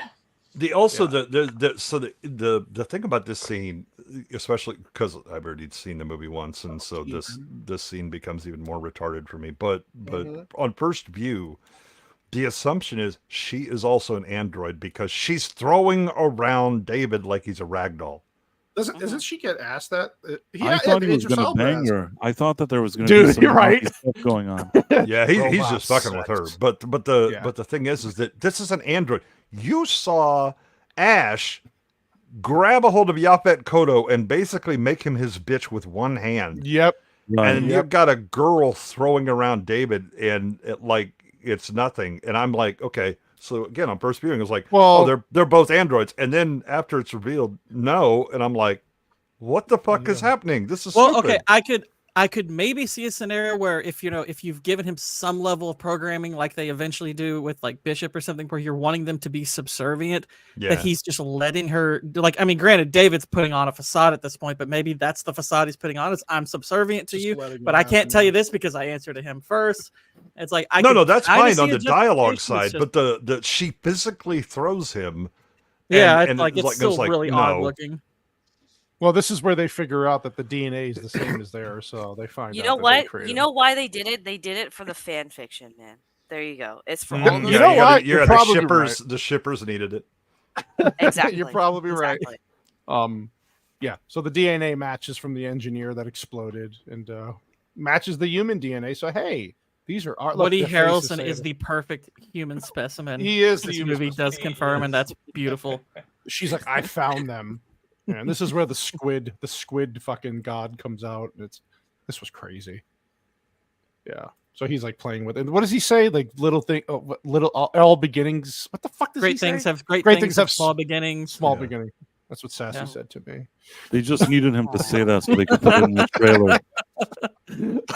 Sorry, but yeah, like it's just like you said, Vex. His whole intention, like his story, was probably the only part of the movie that was. This is like this is where you can kind of see like old Ridley, I feel, pop out a bit. A little because bit. again, the approach with the whole like giving something that's non-sentient a sentient mentality. What could that do? It's an interest, and I think it's semi interesting in Covenant still, but it goes a little off the rails there. Yeah, the Jesus attempt. Christ! Oh my! I think oh my god, this shit. But the idea is they're trying to parallel the engineers with that they create life and then can choose to destroy it in the same way that humans have created David. And he has his own, I mean, maybe the engineers were like, no, the reason we need to get humans is because we don't think they have a soul. Zodom. But the thing about, again, there's an unearned tension with David this whole time. Again, this ass clown just off the B jump is treating him like he's an appliance or something. And David is hostile to humans, even though he's programmed to interact and try and make them comfortable, but he drops the you people thing, and is very clearly like there's a condescension to it. Now, you're right that with early Wayland that discussion that the David does kind of act like that's hurtful to him, right? And that again, if other people are treating him a certain way, okay, but they also keep acting like he has no emotion, which is not the same as soul. Right? Soul is a religious conception. This should have been a very rewarding moment that they built up towards, and instead, the only buildup is this conversation. Right, Yeah. and again, it's because Charlie decides to go nihilist because he stubbed his toe so there is no God, and David is basically, well, I can't drink because alcohol isn't worth anything, and then he starts to pose some interesting questions to Charlie, and unfortunately, Charlie is an idiot and can't actually provide any meaningful dialogue because David Lindelof. He's a fucking eats his own feces. I don't know what the hell is going on with this. Yeah, it's terrible. Yet this guy's a scientist, but he can't put a fucking sentence And I'm surprised I'm still surprised this actor got the gig. Everybody in this movie is a really good actor. You have Michael Fassbender, you have Idris Elba, Charlize Theron is a pretty good actress. Even the lady that plays Shaw, whatever her name is, she's all right. There's good actors here. How did this guy get the role? I don't know. I don't know, but the dramatic change of the geologist and his buddy down here, it's is shit ridiculous from being an asshole like earlier to now, like, hey, we found aliens and we're lost. Well, they share a cowardice. They're both cowards. Game recognizes game. Hey, bro, you like to be a coward? I like to be a coward. Let's hang out. If they were a coward, why did they walk away from the whole crew? The whole crew is there together. They're like, we're scared. Let's just walk into the abyss. Well, no, they thought they were going to run back to the entrance, but apparently forgot that they had the map and didn't read it, and then get lost. And that is the dumb. These are all supposed to be scientists, biologists, geologists, all these like fancy people with degrees, and these two idiots couldn't figure out that they don't have the map and they don't have any vehicles, and they're just like, we're walking away, and then they walk. It's dumb. It's really dumb. I'm sorry. Yes, I mean this whole thing is just contrived. And again, why have they suddenly been lobotomized or suffered blunt force trauma to the head? Because plot needed to be this right here. Where it's like, where are you? Oh, we're at 7471477. If you know your exact location, why the hell? You get lost? Right? How'd you get lost? Yeah, and they're talking about how, like, in the probe is like, is this where the probe gets like stops at one location? And yeah, that's the one where they're like, we keep getting a ping, like there's movement or something. Like, yeah. Look, he's just like, oh, it disappeared. Guess it's no biggie. It's like, oh well, what do you mean a it's ping? A glitch. Oh my god, that was one I wrote down. It was like, you're the captain of the fucking ship. Yeah, these people are like shitting. You just amped up their tension, and then we're like, nah, bro, I'm gonna go play the hurdy-gurdy or something. I got better things to do. Dude, he's still wrapped up in a blanket. He's just been jacking it all day. He does not care. Yeah. That white. And by the way, speaking of good actors that got wasted, Sean Harris is a dang good actor. I mean, he's Solomon Lane in the Mission Impossible movies. This guy can act. He's really good. It's fucking terrible. It's just if you give him a character, which they definitely didn't do here. Yeah. There's the holograms again. Oh my god. Fucking holographic recording.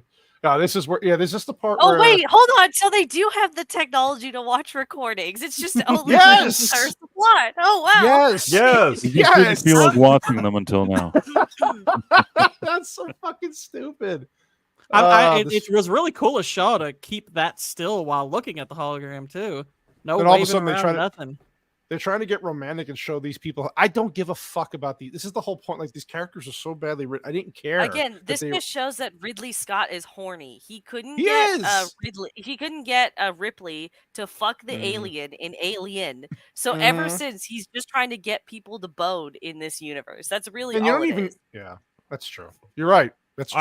I think the bigger thing is that the first Alien has a lot of body horror and very much a non-consensual sexual theme, if you will, right?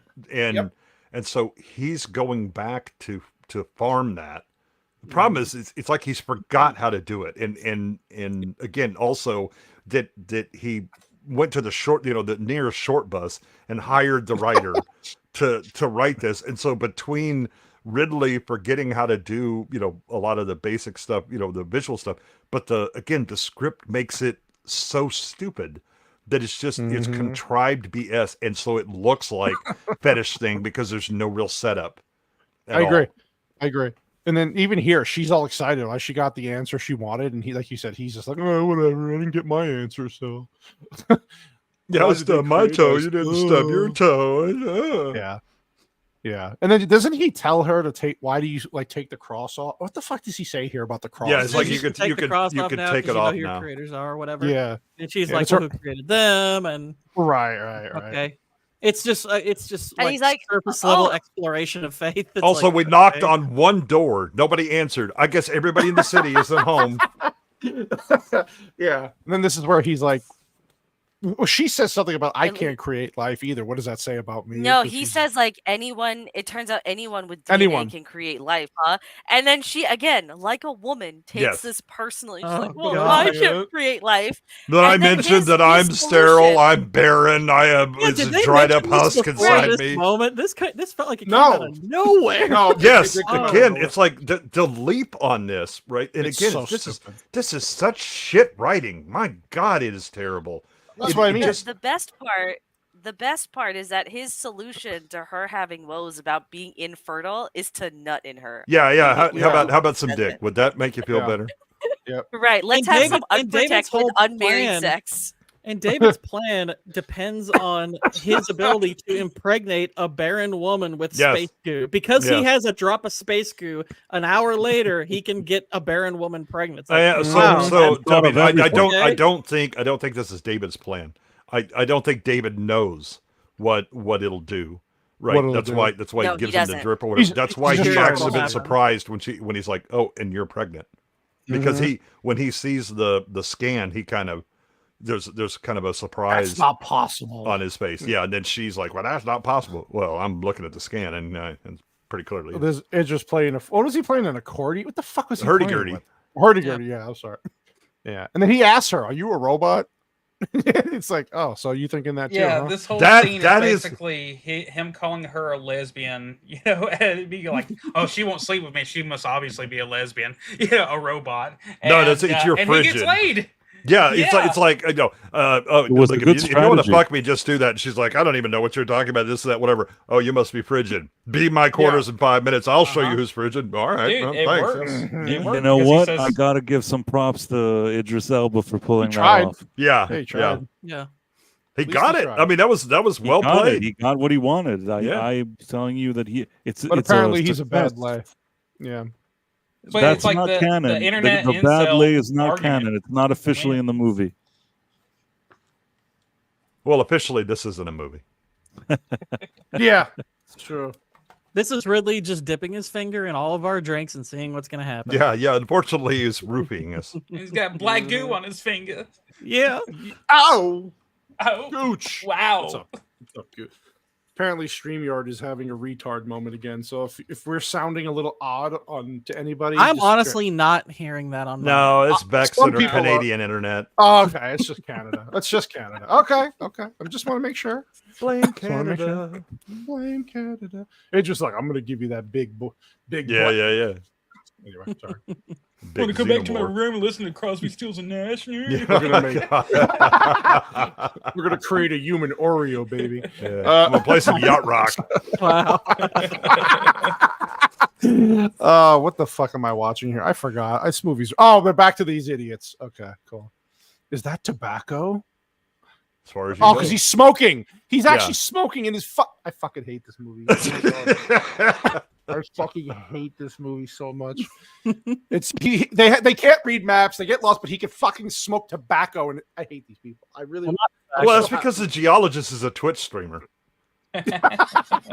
It's just so fucking stupid.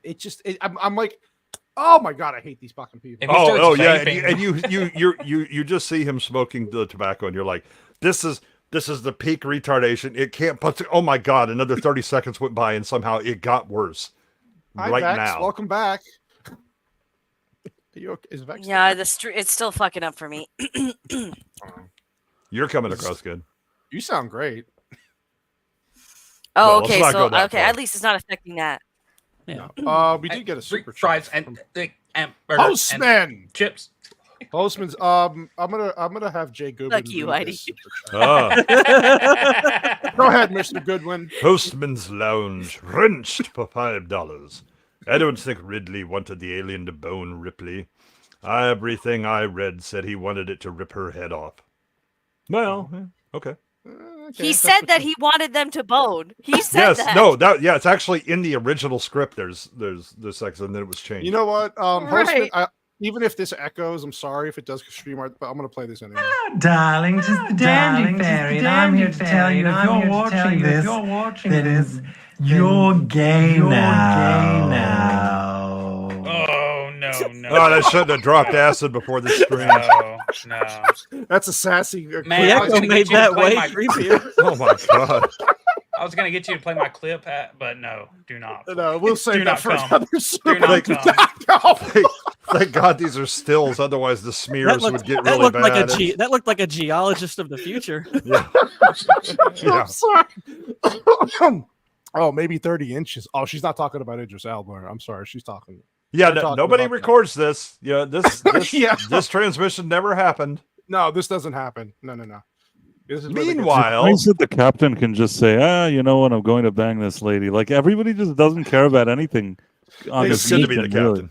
they see dead bodies and run like little bitches, but they Yes, see but fucking living snake, things. a fucking alien snake come out. Oh, look! Come on, buddy.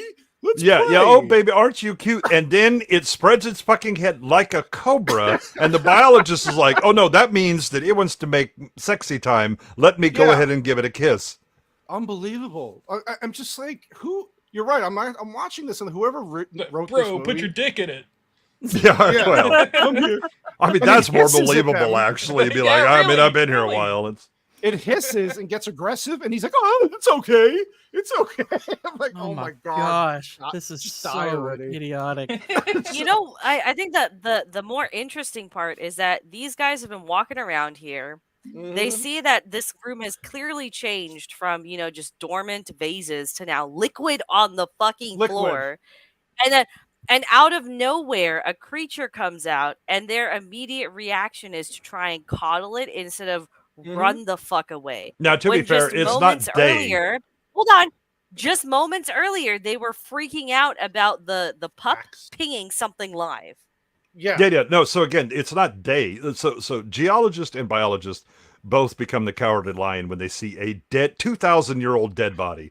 They then run away. Now, when this motherfucker decides to show up, geologist is more than willing to replay cowardly lion and run away again. Biologist, however, forgot that he's actually a coward and decides to make sexy time with it.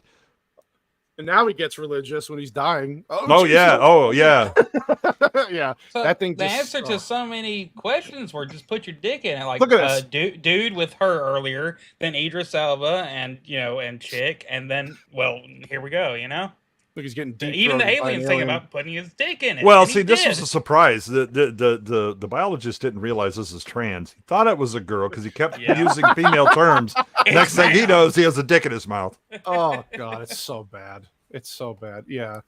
And then they wake up after as Vex said, he nutted in her. So he wakes up and then notices his eyes are changing and they're like bloodshot because he's becoming a fucking and pinworms that come out of his eyes. Yeah. Yeah. Literally shoving the stuff down our throat. Can I just point out something real quick? So these engineers, they manufactured these vases of goo to go and kill humans. But this is the most ineffective virus or whatever I've ever seen, because not only does it not kill everyone successfully, they all have a vastly different reaction to the same thing. So for some people, it kills them. For some people, it brings them back from the dead as zombies. For other people, it literally creates early prehistoric life in the womb. I don't get it. No, so see, this well, first of all, it creates Starro. But secondly, the what it did, because again, it tears up the DNA and then recombines or whatever. So you could kind of argue that they want variety as a result, because if you're hitting a planet and creating life, you don't. That means you're terrible at annihilating a whole race, then, as engineers. No, they just reprogram it as different things. The good news is they annihilate whatever the fuck they're messing with. It's just the results are different after that. Yeah, Vex, they have a plan. Well, the more interesting thing is that they have a ship, and clearly this hold with all this stuff. They have essentially built landmines all throughout their own ship, and keep stepping on them and blowing up. And it's like, it gets a little warm. These things just start sweating the black goo in your ship. Why aren't these contained properly? Right. Well, yeah, this is where they go They're back. not very good engineers. No, they're terrible. No, they're terrible. Yeah, they're gonna go back. Go back. Wow! Whoa! Look, wow. we got space drop ceiling. If they had just stuck the right people and the occasional squid. That's so that way we can run their Ethernet cables better. Yeah. Well, the ductwork, the AC, HVAC stuff's got to go somewhere. HVAC got to run somewhere. Yeah. Oh God. Yeah. It's so fucking stupid. And again, he's wearing the helmet. It's like, bro, we get it. You don't have to fucking wear the helmet. Yeah, there we go. Take it off, David. Take it off. Take it off, baby. Take it all off. Oh, Jesus. What else? I don't even know what I think I blacked out at this point, and then I woke back up when I heard screaming. So, oh yeah, this. Then you realized it was you. It was me. I'm having a nightmare about this movie. Yeah, this is where the ball stopped. Right, that glitched out apparently, and then it's up. It ran into a door. Oh, okay, and it's just sitting there. Again, this thing has been floating here for like a day now. Yeah, how powering this thing? Fucking ridiculous. Oh, there we go. Energizer? All the tubs. Yeah. Look, it's a whole room of fucking basically shit to kill Earth, right? This is the whole plan, is to get rid of Earth with this shit. Isn't that right? Horribly organized. Well, not really just Earth, because it's got a whole bunch of systems that are in the targeting. Good point. Computer, but yeah, you. They got it lining the walls. They got it making shapes on the ground. It's like this is a horrible storage. Yes, you get it. Basically like Alien with And all you need to do is just like get a little warmth on it, and all of a sudden it's dripping fucking anthrax all over your ass. Alien Legos. Oh my god!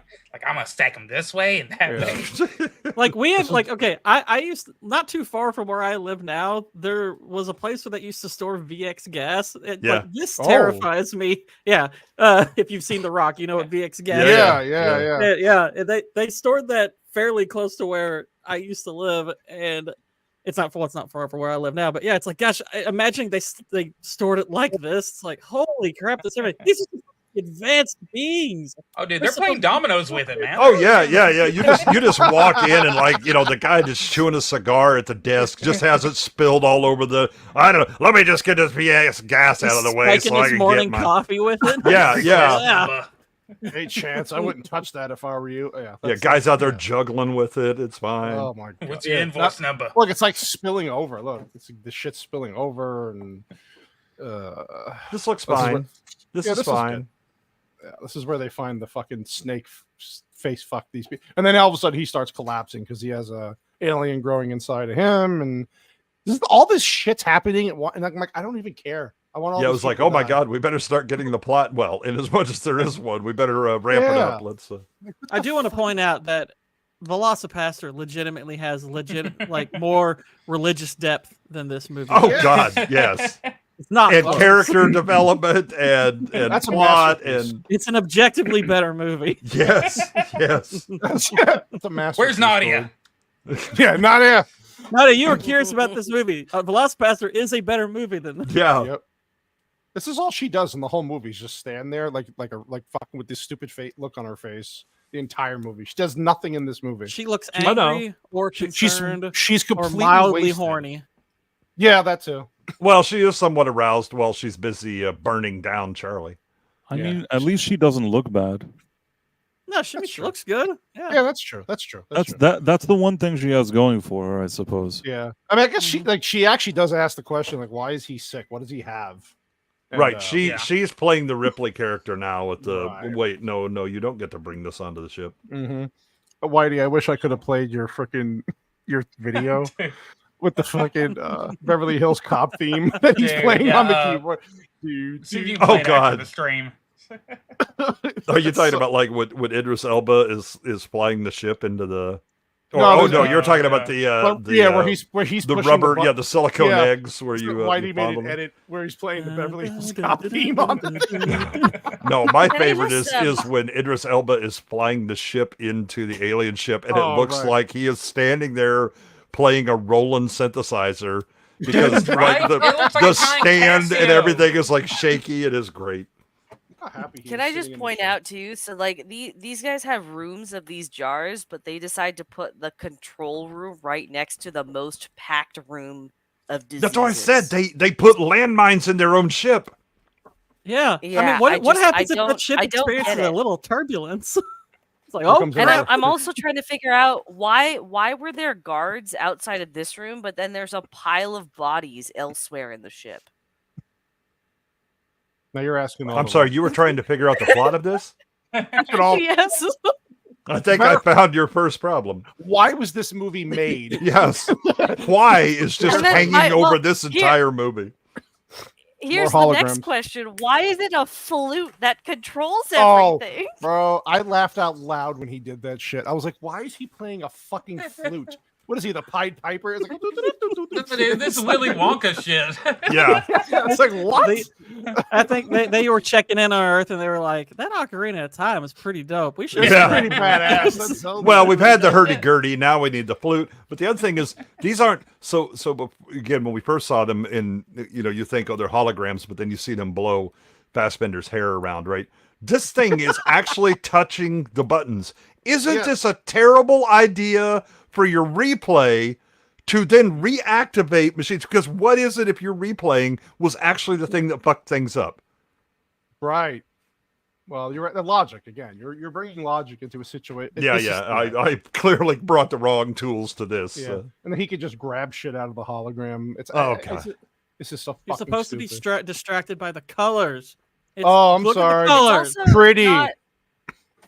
So like Sorry, they go through this whole sequence of them showing like, oh, okay, this is a map of space, and they're gonna find Earth, and then it ends with like the bulb or whatever lighting up because one Mhm. of these guys are in cryosleep, just like how these humans were in cryosleep.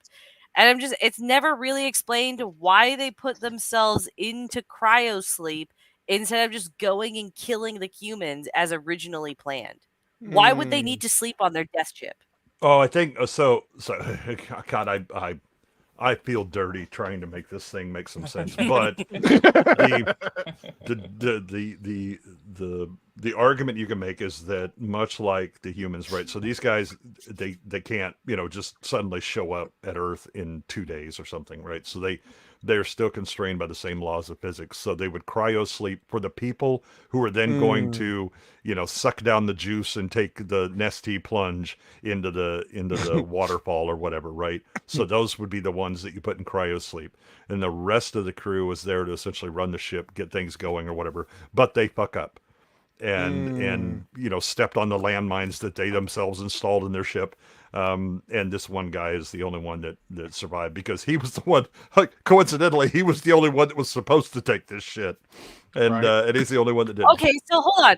Then that doesn't explain why is the same pattern followed then in all the other ships on this planet.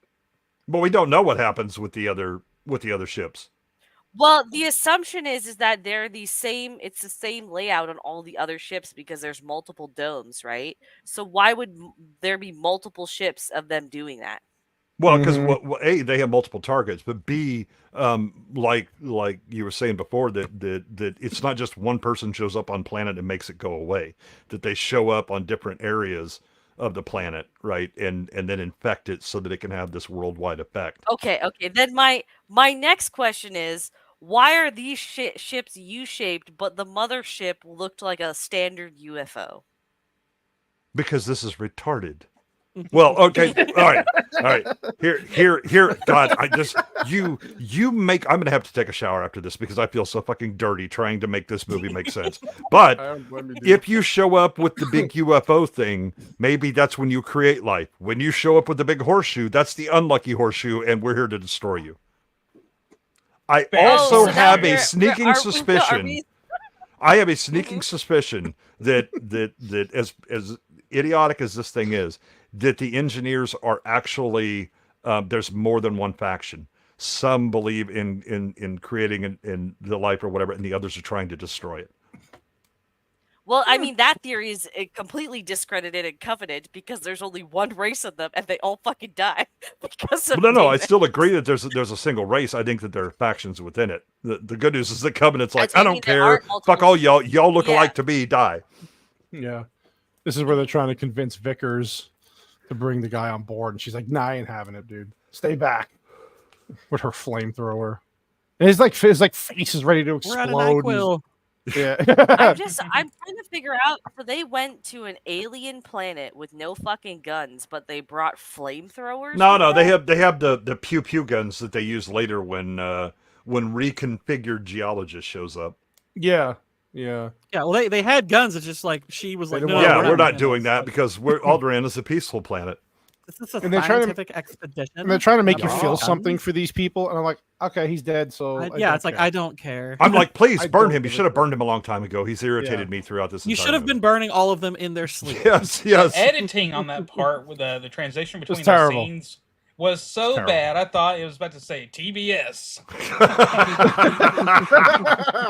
Well, the other thing is, can I just point out, you are in an external spacesuit. You would think that it has some sort of thermal protection from fire, but nah, she just hit you with a weed burner and you go off like a Roman candle. Yep. This is where David was going to take her cross. And she's like, she waits. No, you can't. Which, if there was an actual concern of contamination, they would have done that before they laid her down. I know. Yeah. This is so fucking stupid. No. See, he's a vampire. He has to remove it before he can actually. Do you like my blonde And highlights? then he scans her, right? He's like, I know this must be inappropriate, but did you and Mr. Holloway have any intimate contact? And he's just looking at this fucking thing growing in her womb while he says it. And then this is where the accent comes through. No, he doesn't. He doesn't no scan her way. first. He has that conversation first, then he scans her. Well, no. Then she's like, the accent comes through, right? She says, "There's no bloody way. I'm 6 months Yeah. pregnant." Yes. Suddenly accent. is sneaking, but yeah. Oh, a little bit odd, ain't it? Oi, oi. 3 months so. I think that's a weird line because okay, I get what he's meaning by about 3 months so because he's talking about its size, but he can clearly see it's not an actual pregnancy. He even says that, and I'm like, it's a weird word choice. It's like I would just say, you've got something. Why would you even describe it as a pregnancy? You'd be like, you got something weird growing in you, like a parasite. Yeah, why would you describe it as a pregnancy anyway? I want it out of me. Well, I guess this is kind of the development of the darker arc for David that carries through in Covenant. Maybe that's the whole point of it. But I maybe it's because it's in her uterus. I guess he just says that, oh, she's pregnant. It's like you just draw 2 and 2 kind of deal. Wait. This is the part of where you said like she finds out she's pregnant in like 5 seconds. She's like on the floor in pain. Then she starts having pains. You're telling me this thing has been growing in your uterus at like an alarming rate for 10 hours, and only now, when he mentions it, you feel pain? Well, I mean, that's when you felt the pain. Like 1 minute. That's all it like. As if in this 1 minute it grew another trimester. Yeah. Well, yeah, so she has been like sedated continuously, so she wouldn't have felt anything. But like, do you know how big a uterus is before it goes through childbirth? It's smaller than your fist. Yeah. So for as big as it was in the scan, she should have been feeling that hours ago. This would have been a good time for David to sing "Baby Shark" to her. Baby Shark, what's inside me? Baby Shark. By the way, when she escapes to go put that surgery on herself, why did nobody try to catch up to her? Why is that door unlocked? Yeah, it's like how does she know the lock key to Charlize Theron's personal little escape craft? Yeah, she just pushes through here and she goes. It takes her a little while to get there. It's like, nobody's coming after her. Nobody's after. Yeah, we're just gonna let this happen. Yeah, she kicks the shit out of her. Oh, she got hit in the head. And she's like, "Well, fuck it, I'm not paid for this," and I'm just gonna let her go. Yeah, this is also where she has like, what is that metal container that she suddenly has? Where did that come from, dude? I don't have to say though that in isolation, this scene is kind of interesting. If the whole movie was cool, I don't mind this scene, but everything leading up to it is so dumb that again it never pays off properly. No, it's stupid. This is where she finds out that the machine's only meant to do surgeries on a man. Not calibrated for a man. It's calibrated. So she has to like decalibrate. But theoretically, could operate on a woman. It's just at the moment. Which it's funny how that's aged because they probably look at that now and be like, "What do you mean calibrated for a man? What's that supposed to mean?" Well, she identifies, but all she had to do was change her pronouns, and then it would work fine. But the especially stupid thing about this is that she's like, okay, it's an abdominal wound, and there's been an intrusion or this, that, whatever. Except that where this surgeon thing is supposed to work is going to hit the one specific thing that makes women different from men, a uterus. Maybe it used to, not in 2020. Well, I mean, yeah. This is 2012, so it's a different time. You understand? Sorry. Yeah, uteruses were different in 2012. Yeah. They were far more exclusive in their installation. So take that, patriarchy.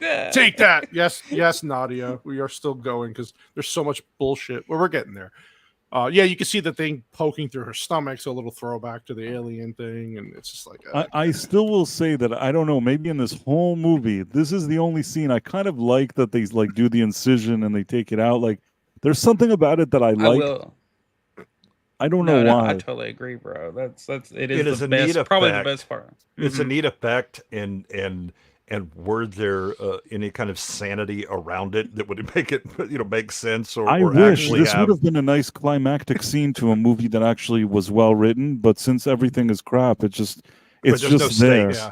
It looks like a claw machine. It looks like there's a little kid that's like, oh shit, I wanted the fire truck. I got Starro instead. You gotta do an edit where somebody's operating one of those. Exactly. Okay. Do it, Whitey. Okay. Do it, Whitey. And also, I like the stapler that it staples her stomach afterwards.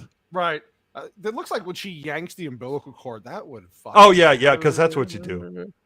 I'm just not glad a she gets to tumor. experience like 50% of the It's pain not a that tumor. I experienced after eating Taco Bell. This is what it's like. Also, just realized- can I just ask, what is this umbilical cord attached to if they removed her uterus? No idea. No idea. Maybe they took her uterus out with. No idea. Then the umbilical cord would be attached to the uterus because that's where umbilical cord's attached to. Hey, Vax, you back? Yeah, I'm back. I'm back. Sorry. So the assumption is that it actually it left the uterus in. It just like gave her a cesarean section, except the wrong way. But it doesn't show it like, oh, here, let me just close up that uterus for you before How stapling. does it know that there's a uterus though? To Right, fucking because again, it's staple supposed to this be made for a thing? man, but again, pronouns. Yeah.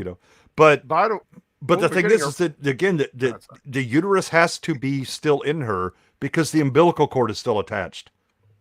And she yanks it out. It looks like. Oh, by the way, we're getting it looks like a bigoted army raid at the moment. Oh, look at that! Yeah, Welcome Hypno. in, Raiders. Welcome in. Oh, we got a super chat. Oh, sorry, not super chat. A gifted membership. Sorry, from Nerd Wars. What's up, Nerd Wars? Look at How you doing, that, sir. Erwin Good man. doing his work. You know what? Let me see. What can I give you, buddy? Dude, Oh, you could give him a lot of echo and a Don't ruin it. hallucination. Yeah, it's gonna sound like ass because stream. I'm gonna give you my favorite one. Here you go, bro. Forget about it. Forget about it. Forget about it. Forget about it. Forget about it. Forget about it. Forget about it. You know, that one kind of works. Yeah. Yeah. Forget about it. Yeah, Forget it's like, about it. it's like Forget about it. What's his Forget face? about it. Tommy 2 times or whatever. Is... Yeah, I'm gonna get the papers. Get the Get the papers. papers. Get the papers. Oh yeah. Anyway, where were we in this fucking? Oh yeah. So she gets stapled, has abortion surgery, and then she can just run. This is good. This is Oh good. yeah. Keep telling you, it's She's not got abortion, it she's got lives. drugs that she's pumping herself. Oh, with, that's so right. why She's she got the can yeah. The run. By the way, if painkiller anyone's stuff, ever right. played Bloodborne, that's basically the ending right there. What up, Zax? I see everybody here. Thank you all for Look at these. joining the show. Appreciate you. Yeah. And then here's more crew members. We don't even know who the fuck they are.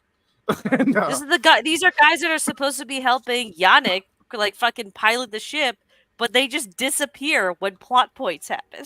Look, Maybe Wong Charlize- has maybe to Charlize get back had them all to at help once. out with the magicians, because Doctor Strange is doing his stuff, and Wong's got to deal with it. What are you going to do? is it not? Is it Okay. not what you would call it? Is it not abortion? Wong clearly is not helping out that much because look at how skinny this nigga is here and how fat he is in the Doctor Strange Whoa! movies. Okay, come Yeah, on. he's definitely Wong's been not doing hitting it. nothing. Yeah, he was. Then he stopped because they blew up.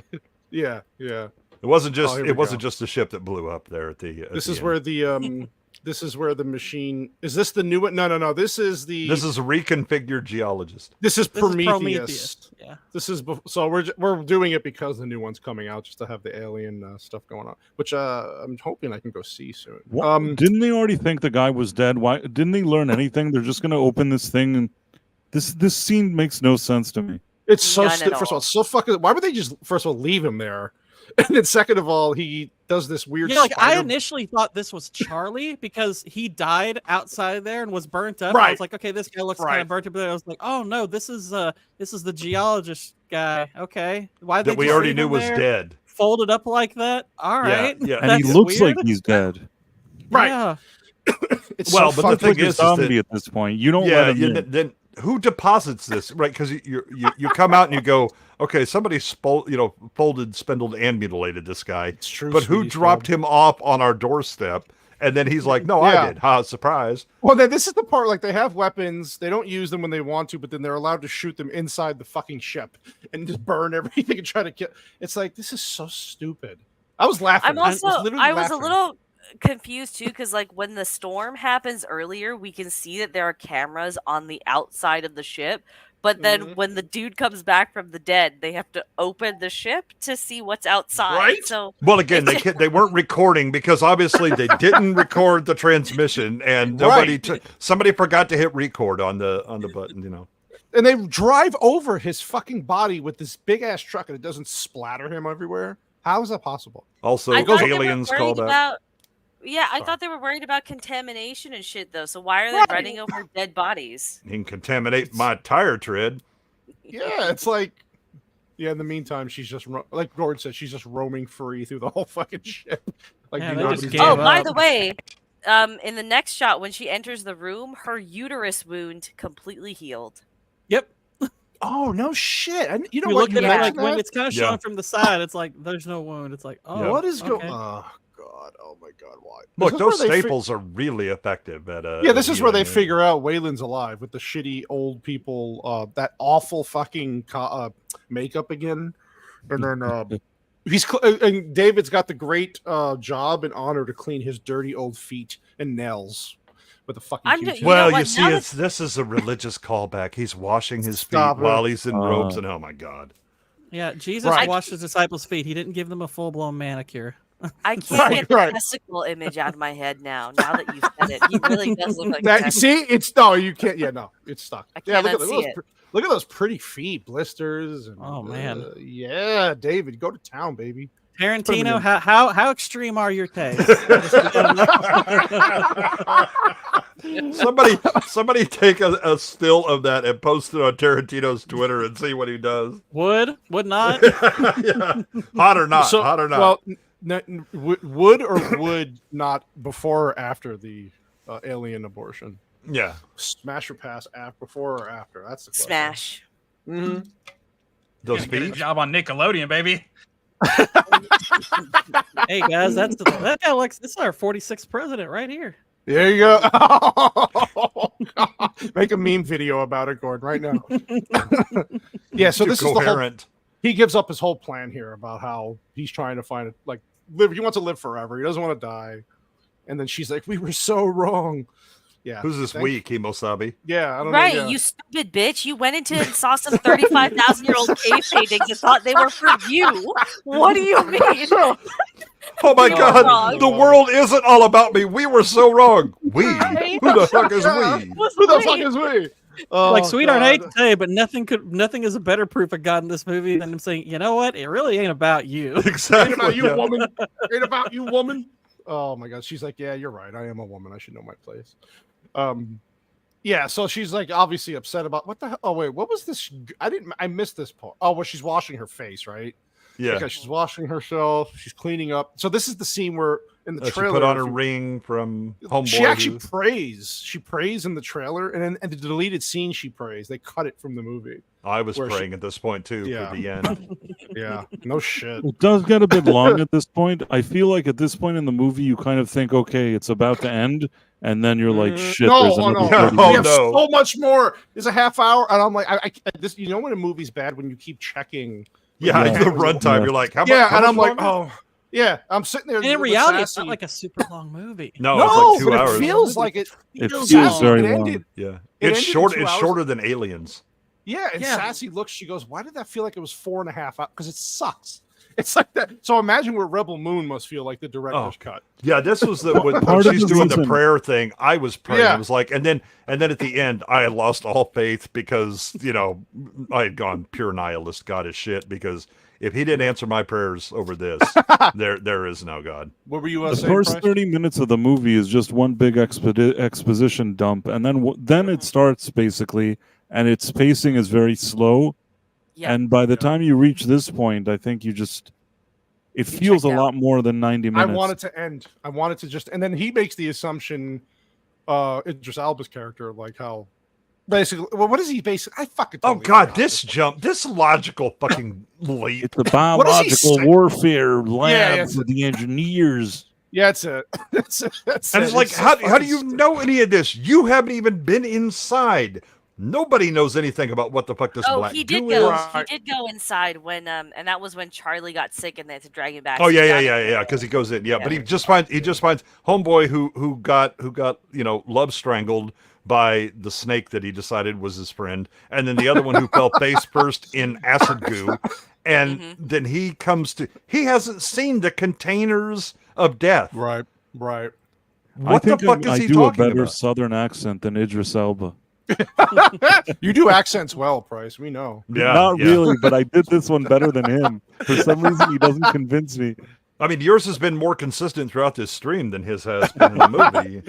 This is the craziest part of the movie where you find out that I can't fucking say her first name. Charlize. Charlize. Listen, Char- wait. You can't talk to me about pronunciating words. Yes, Commodus.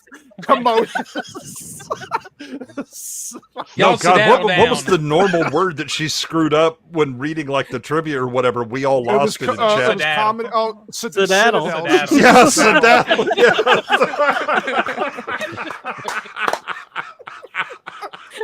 I love it. I love it so much. Oh God, it's so good.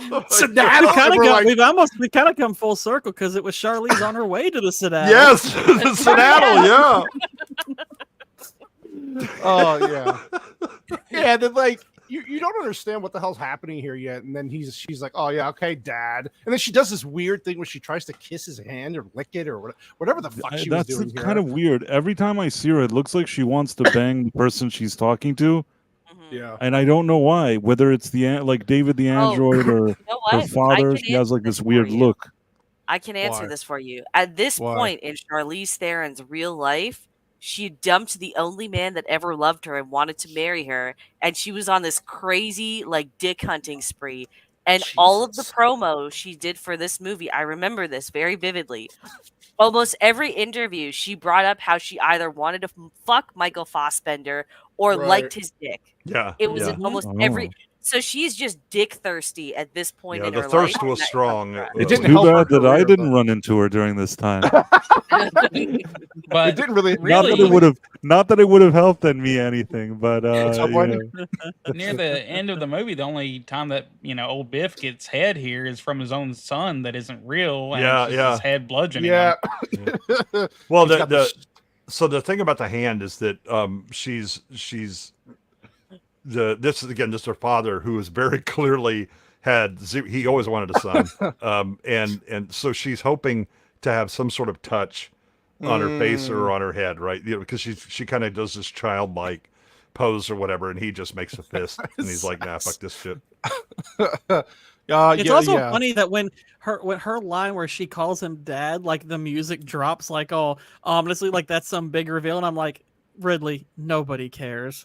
Like nobody cares. This is not a reveal that means anything. Nope. It's a little obvious during the little meet and greet anyway. The way she looks when he says, the whole thing about that's the closest thing I'll have to a son. She looks sad about that. I'm like, oh, okay, that's his daughter. It's kind of obvious. Yeah. It's not a big reveal. Well, is this where Waylon's? Yeah, he says that the air smells fine to him, but he's almost dead anyway. He's 180 years old. So what the fuck? He only has like a couple of days of life left. Yeah. So. And this is where they find the bridge with the alien that's been in hypersleep or whatever. And it's like, oh my God. And again, I every 5 minutes I'm checking the counter. Oh my God, there's 25 minutes. Yeah, you're like, really? How's it? End this fucking movie. Oh, here we go. Zooming the ship. There you go. Okay. There you go, Gord. The ship. looks like a sex toy. It's like you grab one end of that and like it's a double entry one. Yeah, you got the handle in the middle there, and then Oh God! Like but the whole thing with Guy Pearce's character is so underdeveloped. It's just like, oh, okay, he wants to live. All right, well, who cares? It's like none of that has mattered at all during this movie. I know, it's just but the last 20 minutes we're gonna make this a whole. It's so unnecessary. If you wanted to make this like deep and thoughtful, as far as like give it religious themes and whatnot, focus on David, focus on Shaw, and you have kind of this duality of a woman trying to learn about her creators and this android who's fascinated by creation, and just really focus on those two things, and you've got something there. You've got something. You've got the cast, you've got the effects. No, we've got all this bull crap that's just spattered throughout. It makes no sense. And make them bone as well. There you go. Gordon, I think you're missing the third leg of that stool. Do not hire Damon Lindelof as your writer. Yeah, so she asked, why are they going to Earth? And he's like, well, probably to fucking destroy. It's just like, oh God. Well, it's just logical leap after logical leap. Again, Idris Elba suddenly figures out this is a weapons manufacturing station, is weapons of mass destruction. Never mind that all he's done is stop out at the 7-Eleven nearby and came to that conclusion. And then here we go with they wanted to kill us. What? I do like to think they developed this weapon after they watched the whole George Floyd thing. They'd be like, okay. It could have been, yeah. We gotta. Oh my God, they killed the saint. We must destroy them. What's this Chaz chop bullcrap? All right, What is this? Let's get ready, guys. Yeah, this is where they wake up the fucking alien now. The thing is, so in the deleted version, they actually have dialogue. The engineer has dialogue with Wayland. They just cut it out. It was a pretty long. I'm glad they didn't put it in. It actually like there is some mystery that is kind of nice about them, even if it's dumb. But yeah, the dialogue made it worse. I like the fact that at least it has the recognition that when Fassbender, when David is talking to him, that he's like, oh, I understand what you're saying. Apparently, he's not happy about it. Even the engineer is pissed off. He has a bigger dick than him. Why is yours so big? And he's not. But yeah, like there's a whole fight going on between Wayland's trying to ask questions, and then the science chick is like trying, and then the it's chaotic. And it's everybody just she's like, oh my God, and why didn't you do this? Because again, it's got to be all about her. Why did you try to kill us? Yeah. Well, and if she knows that they mean to destroy them, it's like, why is she even there? She's like, this thing's gonna wake up and kill us. Right? No, I don't think you understand. See, wake up and kill us. She has a vagina. She knows that just the power of her vagina will be able to convince all of them that all is well. Let's make peace. Well, she just ripped out her vagina. So no. I mean, the good news is she can't get pregnant again, so it's fine. So this guy's whole plot but it's kind of weird that she just had this removed from her vagina, and now she's asking him all these questions. Vagina. I mean, is she really surprised at this point? Why is she's like, why did you do that? Why did you do that? You really think he's going to explain anything? You just had a weird thing in your vagina. Yeah, right. And Guy Pearce. Don't you know who she is? Yeah, I love like my dating life, man. Guy Pearce is in the movie for 30 seconds just to get killed. It's just so fun. You're right, Gord. This he was the lucky one. Yeah, it was so stupid. Like they're trying to make you feel bad for this old guy when it's like, who is he? Like we know he's rich and all this shit, but nobody gives a shit. He was in here for 2 scenes. We don't care about him. Yeah, it's like I don't fucking care. I wish I was only here for 2 scenes. Yeah, we got more. Like you can honestly, the promotional poster for this movie should have been that still of David's head, and it just says, "Leave this at the door." The Deadpool and Wolverine crowd should love this movie. Though. Oh yes, absolutely. Wow. Yeah. It's fun though. But it's fun. Just turn your brain off, guys, and it's a good movie. Don't worry. Yeah, no. I think the director and still a more enjoyable movie than this. Whatever you may think of Deadpool versus Wolverine, colonoscopy is more enjoyable than this. Yeah, this is when Price has to look at the self-abortion scene to find any entertainment. like, we got a winner. You know that jerking out your own uterus. That sounded pretty good right now. It looks good. I mean, at least it was a development of sorts. Yeah. Well, yeah. Yeah, it's true. Like the pacing picked up. There was a little bit of suspense for a second, and that's the only scene that I felt it in the whole movie. Yeah, this is where the dick ship thing here is trying to point to Earth. God, this pisses me off so much.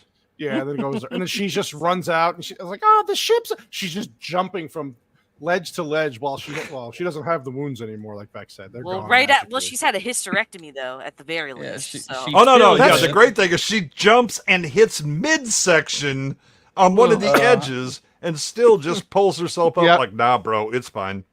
Yeah, we're not stopping anything. She's like, we're getting the fuck out of here, and you have to stop it because it's gonna destroy. It's just so fucking stupid. It's carrying death. It's like, can you be a little bit more specific? It's carrying death. Most people would just say, "Fuck it, let it go back," let's try to get like they would just bullshit her. They tell her, you know what, you're right. Let's just get on the ship now and leave, and we'll deal with that tomorrow. I mean, to be fair, that would be safe because she hasn't been right about a goddamn thing this entire movie. No. Why would anybody believe her now? And it would take time for that alien spaceship to reach Earth. I mean, it's not going to get there in 1 second, I think. You know, they can just kind of regroup and decide what they want to do. Maybe they can call for a backup or something.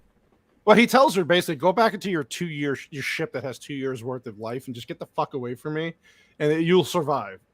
And she does, but nothing really fucking matters. I mean, she only survives for another 20 seconds, but sure. Yeah, that's a whole nother part. We'll get that's into because she's stupid. But also, I love the offer to this.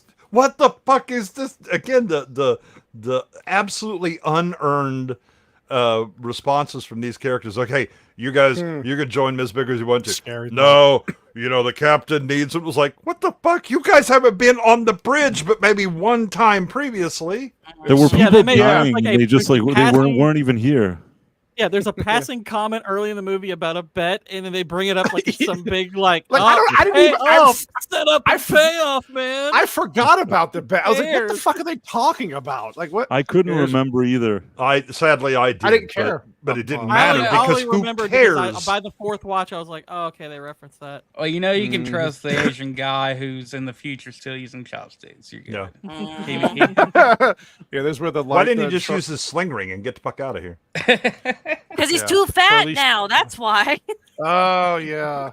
There we go. Put on There's the too much ship weight. blowing up. I still maintain his best role ever was on IT Crowd. That is his best role ever. Oh yeah. He's amazing 100%. in that one episode. It's the best 100%. role he's ever had. It was so funny. Yeah. Yeah, this is where the ship lands, and so like the shit they're also this fucked up shit. So again, God. The script forgets what's on like the previous paragraph. So they talk about we need to fire up the ion engines in the atmosphere, and they're like, wait, what? No, that will cause bad juju to happen, right? You know what doesn't happen? Any fucking bad juju about firing up those engines. The only thing that they do is speed up enough to crash into the big one. Yeah. It's just ramming speed, let's go. Except that they talk about how like firing up these engines are going to cause the atmosphere to blow the fuck up or something like that, right? None of that happens, even though they just said it before they then hit this thing. And then we get the giant donut of stupidity. Yeah, then Nobody runs to the left or right. Yeah, no. All I'm doing is screaming, run to the side. You Yes, a right angle. Look how narrow this thing is. College. Run 30 feet to the left, and you are safe, you dumb cows. Right. You know what's really funny is that people try to justify this scene after the fact, being just and even in the trivia, because this came up a lot when I was looking at trivia, like even though this was a complaint and this happened for like 20 fucking scenes, so the way they justify this is that in a state of shock, of course you wouldn't run side to side and think logically. And all that leads back to though is that again, when you train to go into space, you're mentally prepared for like irregular and odd situations, so that you have a response system that kicks in. If you are in a state of shock such that you cannot avoid the giant rolling donut, you don't run. You just get squashed. Right. And it's particularly that it's her, because she's the one who's supposed to be the one who doesn't panic. She's the one who was ballsy enough to make the one decent decision in the movie and torch that guy. Yeah. And it's like she should be the one who has the most cognitive ability to know it's like, you know what, I should maybe go sideways. Nah. I could maybe go sideways. Nah, I'm going to run along with the giant rolling donut. What's the cherry on top is like this is the woman that this whole company spent $1 trillion on. Yes. And she can't even run sideways. I would ask the people who justify it this way. If you're in the middle of if you fall down the middle of the street and then all of a sudden you hear a car coming, you're telling me you're running straight on the street? You're not like, I just try to outrun the car. I'm fine. Like, no, sorry, I think in a panic state, I am going to go sideways. Thank you. Austin Powers and that steamroller slowly coming towards that guard. No, stop! No, stop! Oh, yeah, save energy. Yeah, she goes into the life pod, and then this is where David tells her, right, that he's coming for you, so you need to run at him. How does he know that? How does he know that? I don't know. Well, there was a whole fight scene. Again, they took out of the whole movie between her and the engineer. It was like a longer fight scene.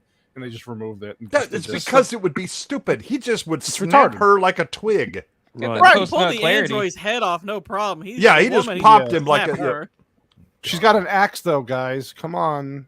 Duh. Yeah, you need to get out immediately. It's like... So he left... I'm assuming because the alien left... the engineer left. But how does he know where he's going if he's fucking head's just floating on the ground? I don't understand this. I don't know. I guess we know where David's Wi-Fi is in his head. So the whole theory behind this, too, is like the creature attacks the engineer because it's protecting the woman who gave birth to it. Oh, okay. First of all, It kind of looks like he has like a Victorian collar on. It does. Yeah. He probably, if you would have remembered his wig. But the other thing is, okay, so here comes just like a machine gun of stupid in this fucking movie. What the fuck did that thing eat to suddenly become like 5 times the mass of the engineer?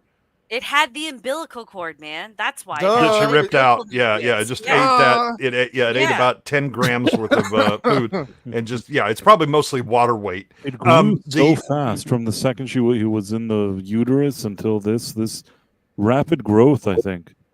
From what? It's gaining mass from something. Either that or it's like an aerogel, in which case you could just blow on it and it would blow back into the. It's glandular. Yeah. The other thing is we have Starro. It's eating plot holes. Yeah, well, in that case, it should be much, much larger That's a fat than bitch. it actually is. Yeah. Because, by the way, the inner part of that mouth is the worst CGI in the movie. It actually has not God. aged well. It's No. aged, Oh, no, it looks terrible. And this design, pretty try hard, I think. Yes. It's like, we're really trying to make this overly creepy. It's like, Yeah, you we're could going to have remove like those 4 things 105 there. mouths all at the same time. Okay. So while he's mouth fucking the engineer, well, and then it like it came and very clearly was spent because all it does is relax on him after it rams into his mouth. Yeah. If it pulled out a cigarette, I wouldn't blame it. Oh yeah, it's understandable. Dr. Shaw, can anybody hear me? Yeah. And he's alive, obviously, because he's a robot. So I know we had our differences, but can you please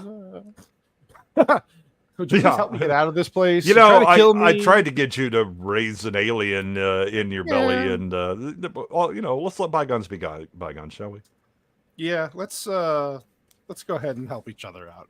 Well, I guess in the original script they made her much more of a bigger asshole to David in this ending, where she was just like, "Fuck you, I hope you die, but I still need you." Like the dialogue was much more harsh, but they changed it to make her more sympathetic. I was like, "There's nothing sympathetic. I don't There's care nothing. about Yeah, these people." that ship has sailed, so at least I make don't her care. like sane, where she actually hates this guy. Yeah. But also, now here again, the machine gun of stupidity shoots again. You'll recall that this ship flew up, was then hit by another ship, fell down, rolled like a giant fucking donut, and then flopped down. Yet David and his body are in the same fucking place they were when the engineer disconnected him. Well, you're thinking logically again. You're trying Again, turn your brain off. Remember? Oh yeah. I see color. Her. Oh gosh, I wish he had been talking to her while his head was rolling around. That'd be great. Yes. Yeah. Well, I can get you out of here. Let's go. Let's go find. Then she's like, I want to find them, and I want to fucking ask them why they're trying to kill us. But she just tried to ask them, and then they killed that guy. Why would she want to find them again to ask them the same What's question? going to a planet of them going to accomplish? Yeah. Well, she has all the black goo. Remember, guys. So, just saying. Also, I think what happened was there was a man talking to him, and so that's what got the engineer mad. If the engineer would have talked to her, then the vagina powers would have came out. So she even then she was trying to talk to it, even when the man was talking to her. Yeah, but the engineer couldn't hear her at that time, so her vagina powers couldn't be at full power to convince him. Yeah. Here we get the fucking alien ripping out of his body at full size, and then the whole. Oh, look! It looks like the Thing from that other movie. Did they even show it here? Yeah. This is it's like, well, he does like the light flashy thing to like hide the reveal, as though that makes it better. It looks no, it doesn't. It makes it look stupid. Also, so what's her plan? She wants to go to every planet like this one and go through this same experience again. Yeah, she'll finally find the manager. She will find the manager, I assure you. The design looks more like the sandworm from Beetlejuice. That's the funny thing. Yes, way more like the sandworm. Yes. Well, there you go. We made it through it, guys. We finally. Well, but also, what the fuck happened to the idea of the chest bursters, where they're in this smaller proto state, and then have to go and feed to then evolve into that? Why are we just suddenly having full grown aliens popping out of things? I don't listen. Ridley forgot his movie again. I think I'm honestly. Oh, sorry. Go ahead and read this first. No, go ahead. I was gonna say I think the addition of that alien creature at the end was a last minute thing, because Ridley has said in the interviews he didn't want this to be an alien film, and he thought people were kind of done with the xenomorph, that people didn't want to see it anymore. So I think maybe after some reactions and whatnot, that was just kind of hastily thrown in to show that, oh, this is actually connected to that broader universe. Interesting. Oh, that fixed it. Yeah, that fixed it basically. Yeah. Hostman, because of your beautiful one. Let's see. Whitey, read that for me in your best Southern accent. So just be normal. Okay. Okay, there we go. All right. When she's a little too good at that hot too. All right, now I gotta give it to you. So there you go. What's one move in bed that makes a man go crazy every time? Oh, you gotta give him that huck too and spit on that thing. You get me? Say what? All right. Okay. Before I off myself, I guess we have trivia to go through, and then I got a lot of trivia to go. No, I'm interested in the trivia. Probably better than the goddamn movie. Oh, it has to be. Yeah. Okay.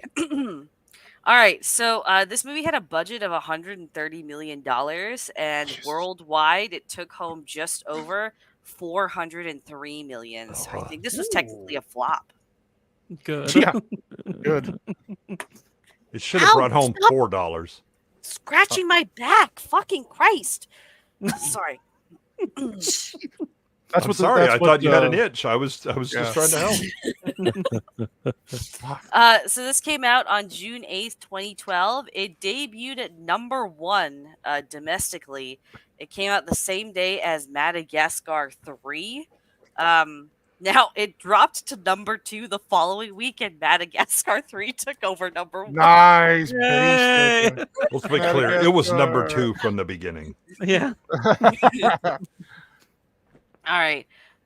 For the alien planet, creatures, and technology, director Ridley Scott instructed the design team to aim for a look that could logically come before the original Alien, and thus not rely too heavily on H.R. Geiger's famous original planet and xenomorph designs.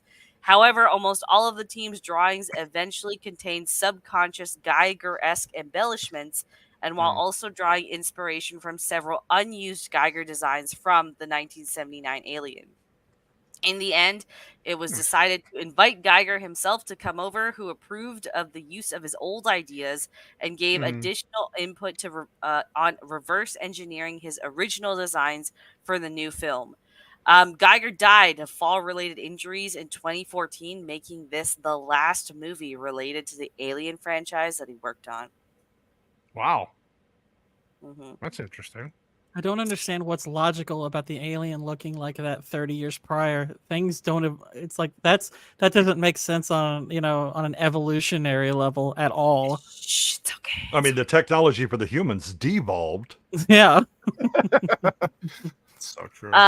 Ridley Scott suggested that an engineer was sent to Earth to stop humanity's increasing aggression, but was crucified, the implication being that it was Jesus Christ. He felt that this would be too obvious a religious allegory for the film, however. But obviously meant retarded. Yes. Yeah. Very true. Ridley Scott named the film Prometheus, seeing the name aptly fit the film's themes. It's the story of creation, the gods, and the man who stood against them. In Greek mythology, the Titan Prometheus was an immortal servant of the gods who stole and gave to mankind the gift of god fire, an immeasurable benefit that changed the human race forever. It made mankind dangerous to the gods. Yay. Okay, all right. That was cool. I know the story Prometheus and has fuck all to do with this movie. During production, Ridley Scott kept the use of CGI imagery as low as possible. Scott recalled advice visual effects supervisor Douglas Trumbull gave him on the set of Blade Runner back in '82. If you can do it live, do it live. And that the practical visual effects were more cost-effective than digital visual effects. So monster effects like the Deacon and the Hammerpede, which is the thing at the very end, were done practically as much as possible, with CGI only for complicated shots that couldn't be done for real. The giant trilobite facehugger was a full-size model and used in a few shots, and served as a reference for the computer-generated version that was used in other shots. All in all, Weta Digital and Moving Picture Company provided 1,300 CG shots for the movie, mainly for digital landscapes and space scenes. Wow. Yeah. So that giant trilobite at the end is real. They made a Yeah. life-size model. Okay. Yeah. It's really just the tentacles near the mouth that look bad. Yeah, Yeah, that's where that's the effects come in. Mhm. Yeah. Mm-hmm. Ridley Scott decided against featuring the original xenomorph in the film as the sequel squeezed him dry. He did very well, and in no way I'm going back there. Instead, this being an indirect prequel to Alien, he decided to feature a xenomorph ancestor/parent. However, criticism from fans who complained about the absence of the famous creature after the film's release made Scott change his mind, and he included the creature in the sequel Alien Covenant. Oh God, Wow. I forgot everything about Alien Covenant, so I have to rewatch it. Maybe. I don't know who said it here that when I watched this one, it was kind of lumped together with Covenant as one movie in my mind. Yeah. No, I think that's fair. Yeah, it's just all one smear of shit. Rough crap. According to Ridley Scott, the film's plot was inspired by Eric von Daniken's writings about the ancient astronauts. Quote, both NASA and the Vatican agree that it is almost mathematically impossible that we can be where we are today without there being a little help along the way. That's what we're looking at. We are talking about gods and engineers of space. Were the aliens designed as a form of biological warfare or biology that would go in and clean up a planet? End quote. Chariots of the Fire, man. Chariots of Fire. They practically own South America. Mm-hmm. And they taught the Incas everything they know. Yeah, yeah. Mm-hmm. Also, Ridley, stop smoking weed. Stop it. Just stop it now. For the scene where Vickers sets an infected Holloway on fire, Charlize Theron wielded a real flamethrower emitting real fire. She was excited to perform the scene when reading the script, but began to have second thoughts upon realizing she'd actually be setting a stuntman on fire. She ultimately agreed to perform the stunt, but the shot of her appearing shocked while setting him on fire was her real reaction, and it was kept in the film for that reason. Interesting. It was the one time she was able to act. Yeah, okay. I mean, I was shocked that just a couple of hits with a weed burner was enough to turn him into a giant pyre. What the hell? Charcoal.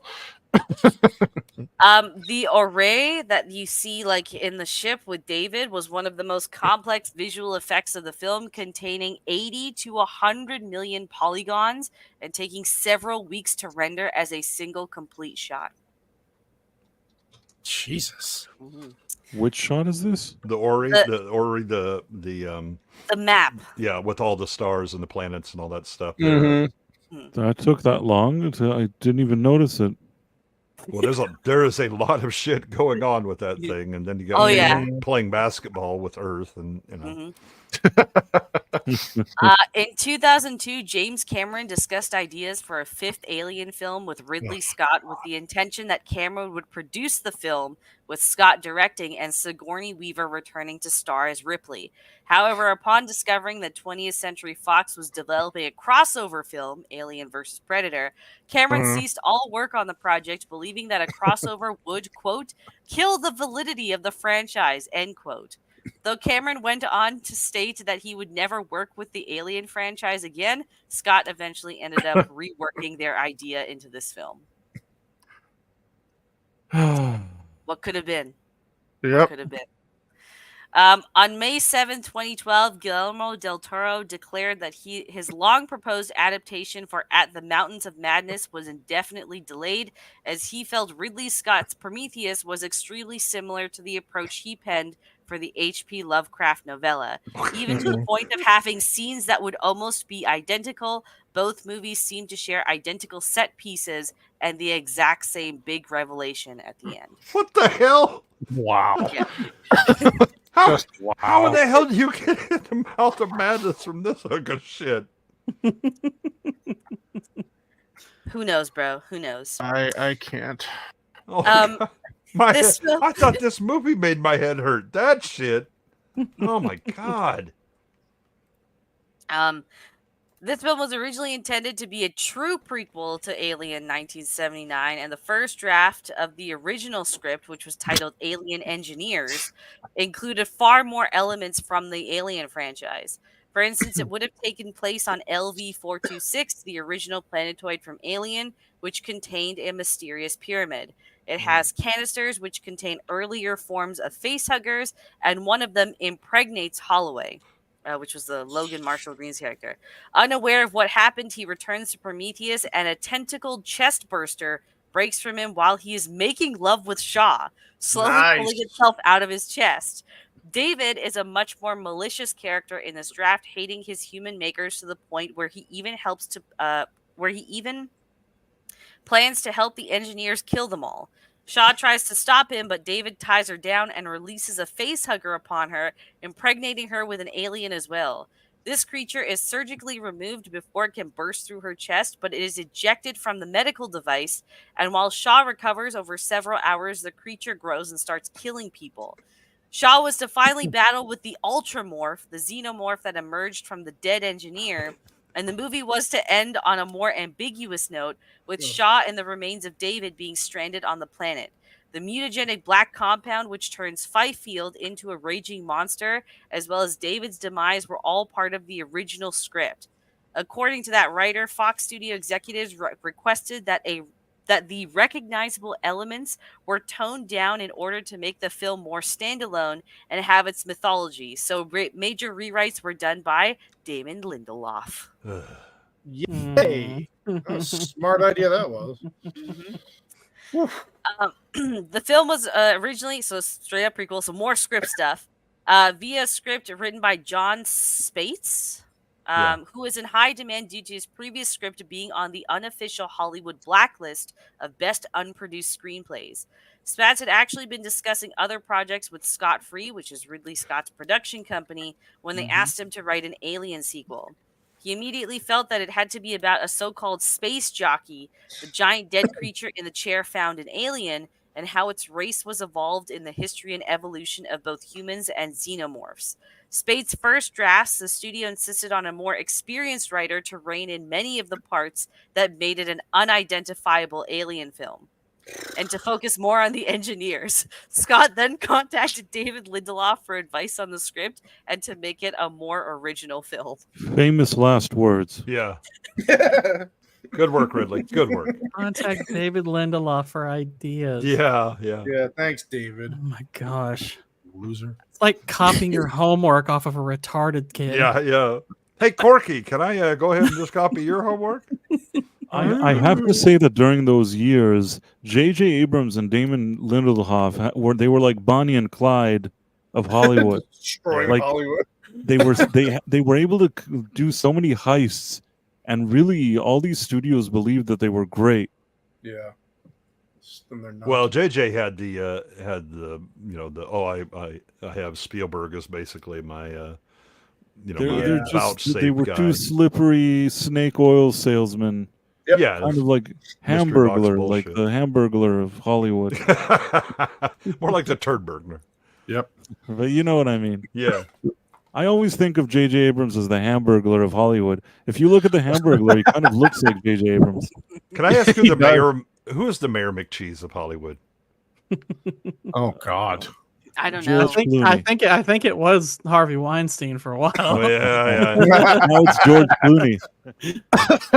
I'm pretty sure Guillermo del Toro is the Grimace of Hollywood, just based on shape. That's funny. This movie made me grimace. Yes. More than once. Early drafts of the script had different introductory scenes. In one, the mission is set off after alien hieroglyphs are found on Earth in an underwater dig. In another, they are found on an excavation site on Mars where Peter Weyland has created a large terraforming colony. Other scenes showed his office on Earth in Amsterdam, as well as his large wheel-like biosphere in space with buildings in it. Though concept art of these ideas were completed, all these scenes were never filmed for budget and pacing reasons and replaced with Sean Holloway's introduction on the Isle of Skye. The only remnant of Weyland's terraforming colony on Mars can be seen in the background of his hologram message aboard the Prometheus. See, that's the thing, that he was supposed to be young. Yeah, there you go. Yeah, that makes sense. According to Ridley Scott, the decision to film this in 3D added $10 million to the film's budget. Money well spent. Well spent. Ridley Scott made Prometheus to create his own backstory to Alien and thereby decanonize the events of Alien vs. Predator and by extension Alien vs. Predator Requiem, which he thoroughly disliked. Fans have since speculated that he may have actually reimagined Alien vs. Predator and molded it into his preferred vision due to the notable similarities between the two movies. Both feature a secret expedition into unknown territory based on archaeological clues from several of Earth's early civilizations. Both expeditions find evidence of an advanced alien culture that has been instrumental in early human development. They also encounter a second alien species that is hostile to both humans and the advanced aliens and changes the expedition into a fight for survival. In both movies, a sickly company CEO called Wayland comes along to ensure his company's legacy, but meets his demise at the hands of one of the advanced aliens. And also in both films, the expedition is led by a female protagonist who has lost her father and desperately pleads to her fellow crew members to stop the alien creatures from reaching Earth. However, in the end, she has to fend for herself against a giant alien creature.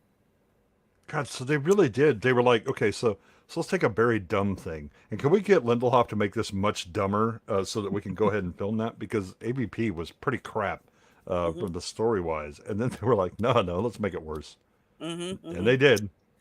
Were they both called Wayland? They are both called Wayland. Yep. Yeah. That is really weird that they're both called Wayland.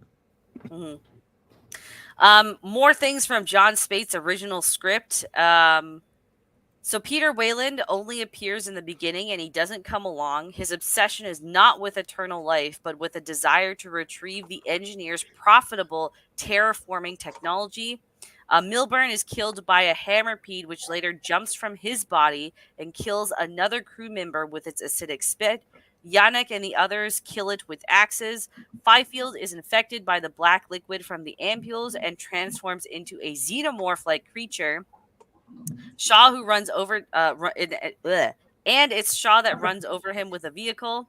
A mortally wounded Janek teaches Shaw how to operate the Prometheus so she can fly it into the engineer's ship. After setting it on a ramming course, she ejects in the escape pods together with Vickers. The Ultramorph / Deacon, which comes out of the engineer, originally had a much larger part. After the ship crashes, it emerges from the wreckage and chases Shaw into Vickers' suite where she kills it. Stuck on the planet, Shaw explores different areas of the planet and finds other underground corridors and chambers. The movie would have ended with Shaw discovering a frozen underground lake with a terraforming chamber and a large garden underneath it. That sounds much better. Yeah, that's probably better. I mean, yeah. Wayland at least has a sane motivation.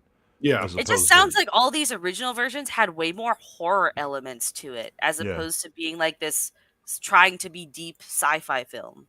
Mm-hmm. Yeah, but again, it's that I've smoked way too much weed being deep. You know, what if CAT really spelled dog? I smoked this strand called Prometheus. Yeah, Prometheus, great man. title. The black goo, man. Anyway. I do have some casting trivia, though. Oh, my favorite part. Go ahead. Unfortunately, Christopher Walken does not show up in any of them. Oh, how could this be? Why do the? It's all right, Vex, No wonder. I mean, it was destined for failure then if they never even thought about Christopher Walken. Sorry, Vex. Wow. No, you're good. One other actor was considered for the role of Holloway, the love interest asshole. It was actually James Franco, but he was busy, so they put him as Captain Branson in the sequel. Ew. Yeah. Okay, I didn't know. Could It's have been definitely James a Franco. step sideways. Yeah. Two other actresses were originally considered for the role of Meredith Vickers as well. The first being Michelle Yeoh. I don't think so. Okay. It'd be weird, like for David to be like kind of her. How would she have been the daughter of Guy Pearce? Yeah. Yeah. I don't know. Well, instead of Wayland, it'd be Utani. Utani, yeah. Yeah. Oh, yeah. Okay. And Angelina Jolie was the other consideration. God. We'd love for that. I mean, I could see that. I think she probably would have been okay at that. Yeah. Okay. And then so Charlize Theron was the original choice for Elizabeth Shaw, but there were several other actresses that were considered. All right. Gemma Arterton. Oh, I like her. Yeah, I kind of could see her in the. I mean, she's I'm trying to think. Okay, I mean, I know I don't know how to tell you who she is with like an actual movie that she would be known for because she's usually a side character. Like she's in like Quantum of Solace. She's the redheaded girl in Quantum of Solace. She's in that. What is that Hansel and Gretel action movie? Yeah. She's in John Carter. She's the Princess of Mars in John Carter. Okay. Yeah. I haven't seen that, so but yeah. Underrated film. It has problems, but it's pretty. Yeah, it's not bad. It's not bad. All right. Carrie Mulligan. I could see that. I could see Carrie Mulligan. I gotta She's a look. pretty good actress. So I'm curious. Would she be too young at the time though? I'm trying to remember how old she was. She looks young. Yeah. Yeah. Okay. Olivia Wilde. No, she can't act. Fuck off. No, she's terrible. Okay. Anne Hathaway. Oh God! Enough of her fucking space movies. If she's not going to play a character who dies, no thanks. She almost ruined Interstellar. No. Okay. Abby Cornish. I know the name. I just can't think of who she is. I know if I'm gonna look up. I think she was in Limitless. Wasn't Abby Cornish in Limitless? She wasn't. Oh, I love her. Yeah, she. I don't mind her. I like her better than a lot of those other weirdos that Vex was talking I could have about. seen her do it. Yep. Right. Now that I see and her. The last consideration was Natalie Portman. No, I've seen enough of her. That doesn't fit. Nah, not at all. Okay. I feel like I don't need to see Natalie Portman at all, like in movies anymore. Yes.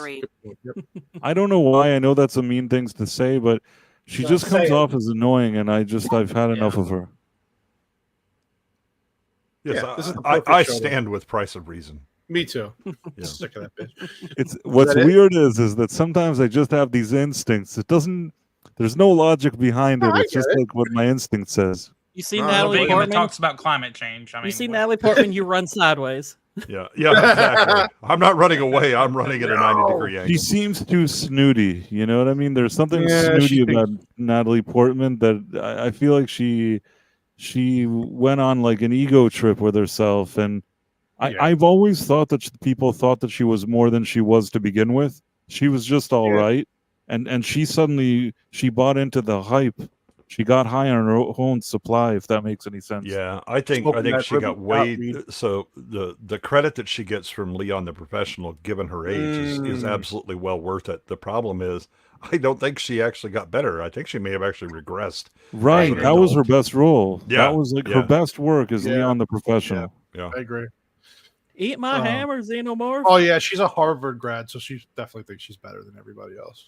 Yeah. Anyway, was that all the cast? That's that's all that. Well, she's Jewish as well. So oh God. Yeah, that's all the trivia I have. That doesn't bother me. Just to you know. Put that out there. I mean, speak for yourself. I mean, to give her a certain amount of grace. I mean, can you imagine how insufferable you would be if, from the age of 13, everybody is telling you how magnificent you are, how talented you are, and wonderful, and that you're getting all of these accolades? I mean, you would never really mature into adulthood and become, somewhat humble and reasonable. No, it happens to a lot of these Hollywood kids, but I don't know. She just comes off as like especially snooty. But yeah, most of these kids in Hollywood end up like her. Yeah. I think Christopher Walken would have been a better show. I want to see him get the C-section. Yeah. See how he deals with it. Oh my God, get it out of me. Wow, look at this. That's the one place to hide the squid. The only place we were so wrong. I love these claw machines. Oh my God. Oh God. Anyway, no tokens? Wow. What we need is more claw machines. All right. Yeah, Charlie, do you have a fever? Do you have something in his eye? They get him in the medical center and just pull out a cowbell. There, I fixed it. I can't reproduce. Oh. All right, let's give our final thoughts and get the fuck out of here. Price of Reason. You want to give a score to this and your final thoughts on this shitty movie? I mean, the easy route would be to like say like, oh, I'll give it a 0 out of 10 or a 1 out of 10. But the thing is that between the cast and the production, it's not like that I look at it and it's a complete poor quality movie. It's just that the writing is so bad that it's hard to overcome a lot of issues that I have with it. I'd probably give it, if like 6 out of 10 is a passing grade, I'd give it maybe a I don't know, like a 4.7 out of 10. It's fair. Yeah. Yeah, I think that's fair. Mr. Goodwin, I know you particularly love this movie. You messaged me all day about how you couldn't wait to talk about it. So, yeah, your thoughts, buddy. I mean, I agree with Price of Reason that the production value is very good, and you have these great actors, and it's actually the reason that I would rate it lower, because they piss all of it away with such an absolutely abysmal script. I mean, this script is an abomination in the eyes of man and God, and there's no characterization. The character arcs are essentially flat planes. David is probably the most developed of anybody, and basically his character arc is he gets his head yanked off. What else happens that's worth it other than surprise, completely unearned things like Idris Elba suddenly jumping to conclusions, and deciding to sacrifice himself and his crew because the crazy lady has said some things, even though she's been wrong every time. I had a very bad memory of this movie, and I had underestimated how absolutely horrible it was. My wife watched it with me. She had never seen it. Sorry. Bless her soul. Now we both have to go to therapy. Yeah, I'm welcome, by the way. I mean, yeah, if you're saying like a 6 is a passing, it's all right. It's worth a watch, and you might watch it again, but it's no great shakes or whatever. This thing's like a 3.5. And again, the visuals are good. Maybe if you run it on mute, so that you don't have to hear the terrible lines and what's going on script wise. It's visually, again, the production is great. The fact that you waste all of the efforts, of hiring good actors, of creating such good, building all of these great practical sets and all this stuff on complete dog shit. That's a worse sin for me than if you were just making an overall bad movie. I agree. I completely agree. I'm sorry about the therapy. Send me the bills. No, don't. Yeah, now that you're monetized, I'll. Yeah, I'm not paying. Yeah, this is YouTube. We don't make real money on here. Gord King. What about you, buddy? Your final thoughts? Yeah, this is a movie with very few merits beyond the technical prowess. It's it's a very nice looking movie. Very nice looking. Holds up well 12 years later for the most part. And Michael Fassbender, good performance by him.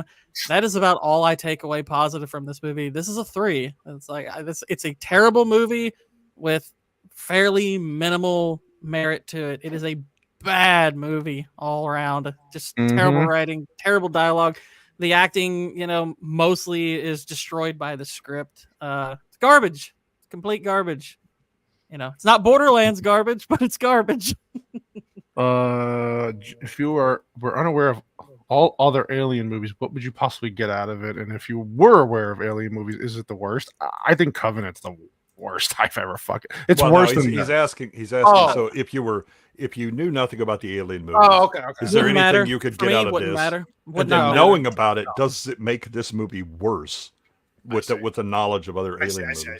Yeah. Good question. For me, no. It's because honestly, I kind of do feel like this. I can easily disconnect this movie from the rest of the Alien movies. When I watch Alien and Aliens, I don't think about this movie one iota. No, so I don't think the existence or hypothetical non-existence of Alien and Aliens does anything to this. If anything, if this was the first attempt at making an Alien movie, it would kill the franchise in the crib. Yeah. Oh God, yeah. Bexington, your thoughts? I give this film 2.5. I would bone David 8 out of 10. I echo the sentiment of everyone else. Like, the production value is very good, but I think that I agree with Goodwin in that the production shits all over the pretty A-lister cast it has, because it has one of the stupidest, like, again, this is the movie that convinced me that critics are fucking stupid. Like, every critic loved this movie when it came out. Yep, I And remember for the that. life of me, I could not figure it out when I finally saw the movie. And I really do think is a lot of the fans of this movie are disillusioned by how beautiful the cinematography is, the sound design is, the special effects, the visual effects. I think that all takes the cake, and no one actually thinks about what the characters in the script are doing. David 8, Michael Fassbender, is the only redeeming part of the characters and narrative. I think there's something that Ridley Scott had a good idea for there, but it was probably just hacked to death by Damon Lindelof. Studio interference. That's what he cries about on his documentary. I think the other thing, if you look at like the critics, if this had been directed by Mortimer Snerd, the numbers would be rather lower than, oh, it's Ridley Scott. Ridley Scott, you have to kiss Ridley Scott. Yeah, so they're just blowing it up his ass then. Yeah. So yeah, they need to give some credit to Mortimer. He's a lot better than they realize. That's true. Him and Charlie McCarthy working together. In 2012, Ridley Scott still had some shred of integrity left. Small. It was drifting. Right. He still had The Martian on the way, and The Martian's a legit good movie. But right, at least the public perception of him at that point wasn't that he's very old and making crappy movies, but that he still has maybe a good movie in him somewhere. This is the movie where you start to go, I don't know. I think Ridley is lost. I think Covenant seals that fate if it already wasn't sealed. Yeah. I know. Just this movie had everything going for it, and they even managed to get H.R. Geiger in here before he died, and somehow we ended with this fucking piece of shit that doesn't make any sense at all. Again, it's all in the script. It is all on. It's on Lindelof and Scott. It's terrible. No, White Bear. You've been so talkative. I'm just kidding. But wow. Give us your beautiful final thoughts on this. Okay. Well, I'll put it this way. I wanted to take the clips of David's head talking and the camera kind of zooming in on there, and then put it to the music video with Limp Bizkit singing Behind Blue Eyes. But there's not enough people making clips of this movie because it sucks so fucking bad. That, I couldn't. And even if I wanted to take the movie and rip it with OBS, there's protection on it for like Google Chrome and Firefox. So I was like, what the fuck am I even doing with my damn time here? That's how much it sucks. So the only meme I could make of it was just to put it to fucking Axel F and make it into that. And that's fun, but basically in the end, I'm going to give it a 3 out of 10 space abortions. You should have made him playing Simon with that thing where he's trying to Yeah, I have to agree with everybody. It on paper it had everything you would want, right? It's an Alien prequel. It's got the director from Alien. Like you said, the cast on paper should have worked out. You've got Leno working on the effects. Yeah, it looked good. Like I said, production of it was great. This was painful. I mean, I stopped the movie multiple times during watching. I kept wondering how much longer do we have, and I hated this movie so much. I'm gonna give it 2 out of 10. I'm a fucking I hate geologists. It's bad. It's literally one of the worst scripts I've seen. I'm not an expert at this shit, but doing the show, I've been just paying much more attention to the movies we do. It's like, this is bad. There's no redeeming qualities of this movie. Like you said, maybe Fassbender's character a little bit, but nothing that I would ever rewatch this. If somebody asked me, should I watch this movie? Just jump off the fucking roof of your house. You know what? This movie, okay, ideally, when sex robots do become a real thing, they will hire Michael Fassbender and get him to be David 8 again. I guarantee you that probably would happen. Chicks will line up around the world, quite literally, if they had an evil robot selling sex robots. I can see you that. Say that, but then you would see the Cavill model, and you'd be like, "I'm sorry, Michael, you got to listen." I think you underestimate how much chicks love crazy evil dudes. That's all. Oh, I know. You would still be moving him aside to get to the Cavill model. Are you sold out of those yet? I'm just saying, I think you're underestimating how much space they're willing to clear in their closet for multiple models. Yeah, well, there's that too. Yeah. That's gonna be I mean, Gord really is right though. The script of Velocipaster is better than this by a lot. It's not a little. It is a lot better. It seriously is a better written movie, and it's not meant to. It's fucking. This is so bad. I hated this. I hated this so much, and I'm glad it's over. Yeah, I almost went to the emergency room for my cringe muscle. That it is strained up so bad. I'm not sure if it'll ever. It's really bad. Whatever. What's up, Rage Cage? Thanks for joining. But yo. I guess we could do our shout outs and get everybody off to bed. So Price, what do you got coming up, buddy? Or what have you been doing? Tomorrow is Tuesday. So on my live channel, there's Price of Reason Live. Sorry, I meant there's the Night Owl on my live channel, Price of Reason Live. Sorry about that. I'm already He can't even shout out his own channel. I can't even shout out my own channel. I thought at first he was just shouting out the day Tuesday. That Price of Reason, you're a good guy, Price of Reason. I'm a good guy, and it's also on Rumble. Some people are on Rumble, so that it's there too. So yeah, there's a lot of good stuff. Yep, definitely. Check it out. His information's in the description. Goodwin, what 85 streams are you going to be guesting on this week? See, tomorrow I'm on Film Comics Explained, and then Thursday I'll be on Gooch's for Demon Slayer. Friday we'll do B-sides. Nice. And then Sunday we'll do Wayfarer's show, and then who knows? Nice. White Bear has a show on Sunday? What? Wayfarer. I was like, why do you what did I do? How did we not know this? I don't remember scheduling Goodwin for nothing yet. You know everything about White Bear. Oh my god, that's fucking hilarious. It was in the rewrites that Lindelof sent you. White Bear, didn't you notice? The script was up my ass for 8 months. Wow. Exactly. Yeah. Wow. Wow. All right, Gord King. Any new meme videos or anything coming out anytime soon? Well, I got tomorrow. I'm gonna be hanging out with Pops about 11 a.m. Eastern. I don't know if that's live or if it's recorded, but we're gonna be talking Fury. Nice. The war movie. Awesome. I'm currently working on my next poorly explained video. I'm gonna be doing Harry Potter and the Sorcerer's Stone, which is already pretty fun to do so far. If you haven't checked out the In a Violent Nature one, please do so. And I'll probably get a meme video out there probably by next week. So, nice.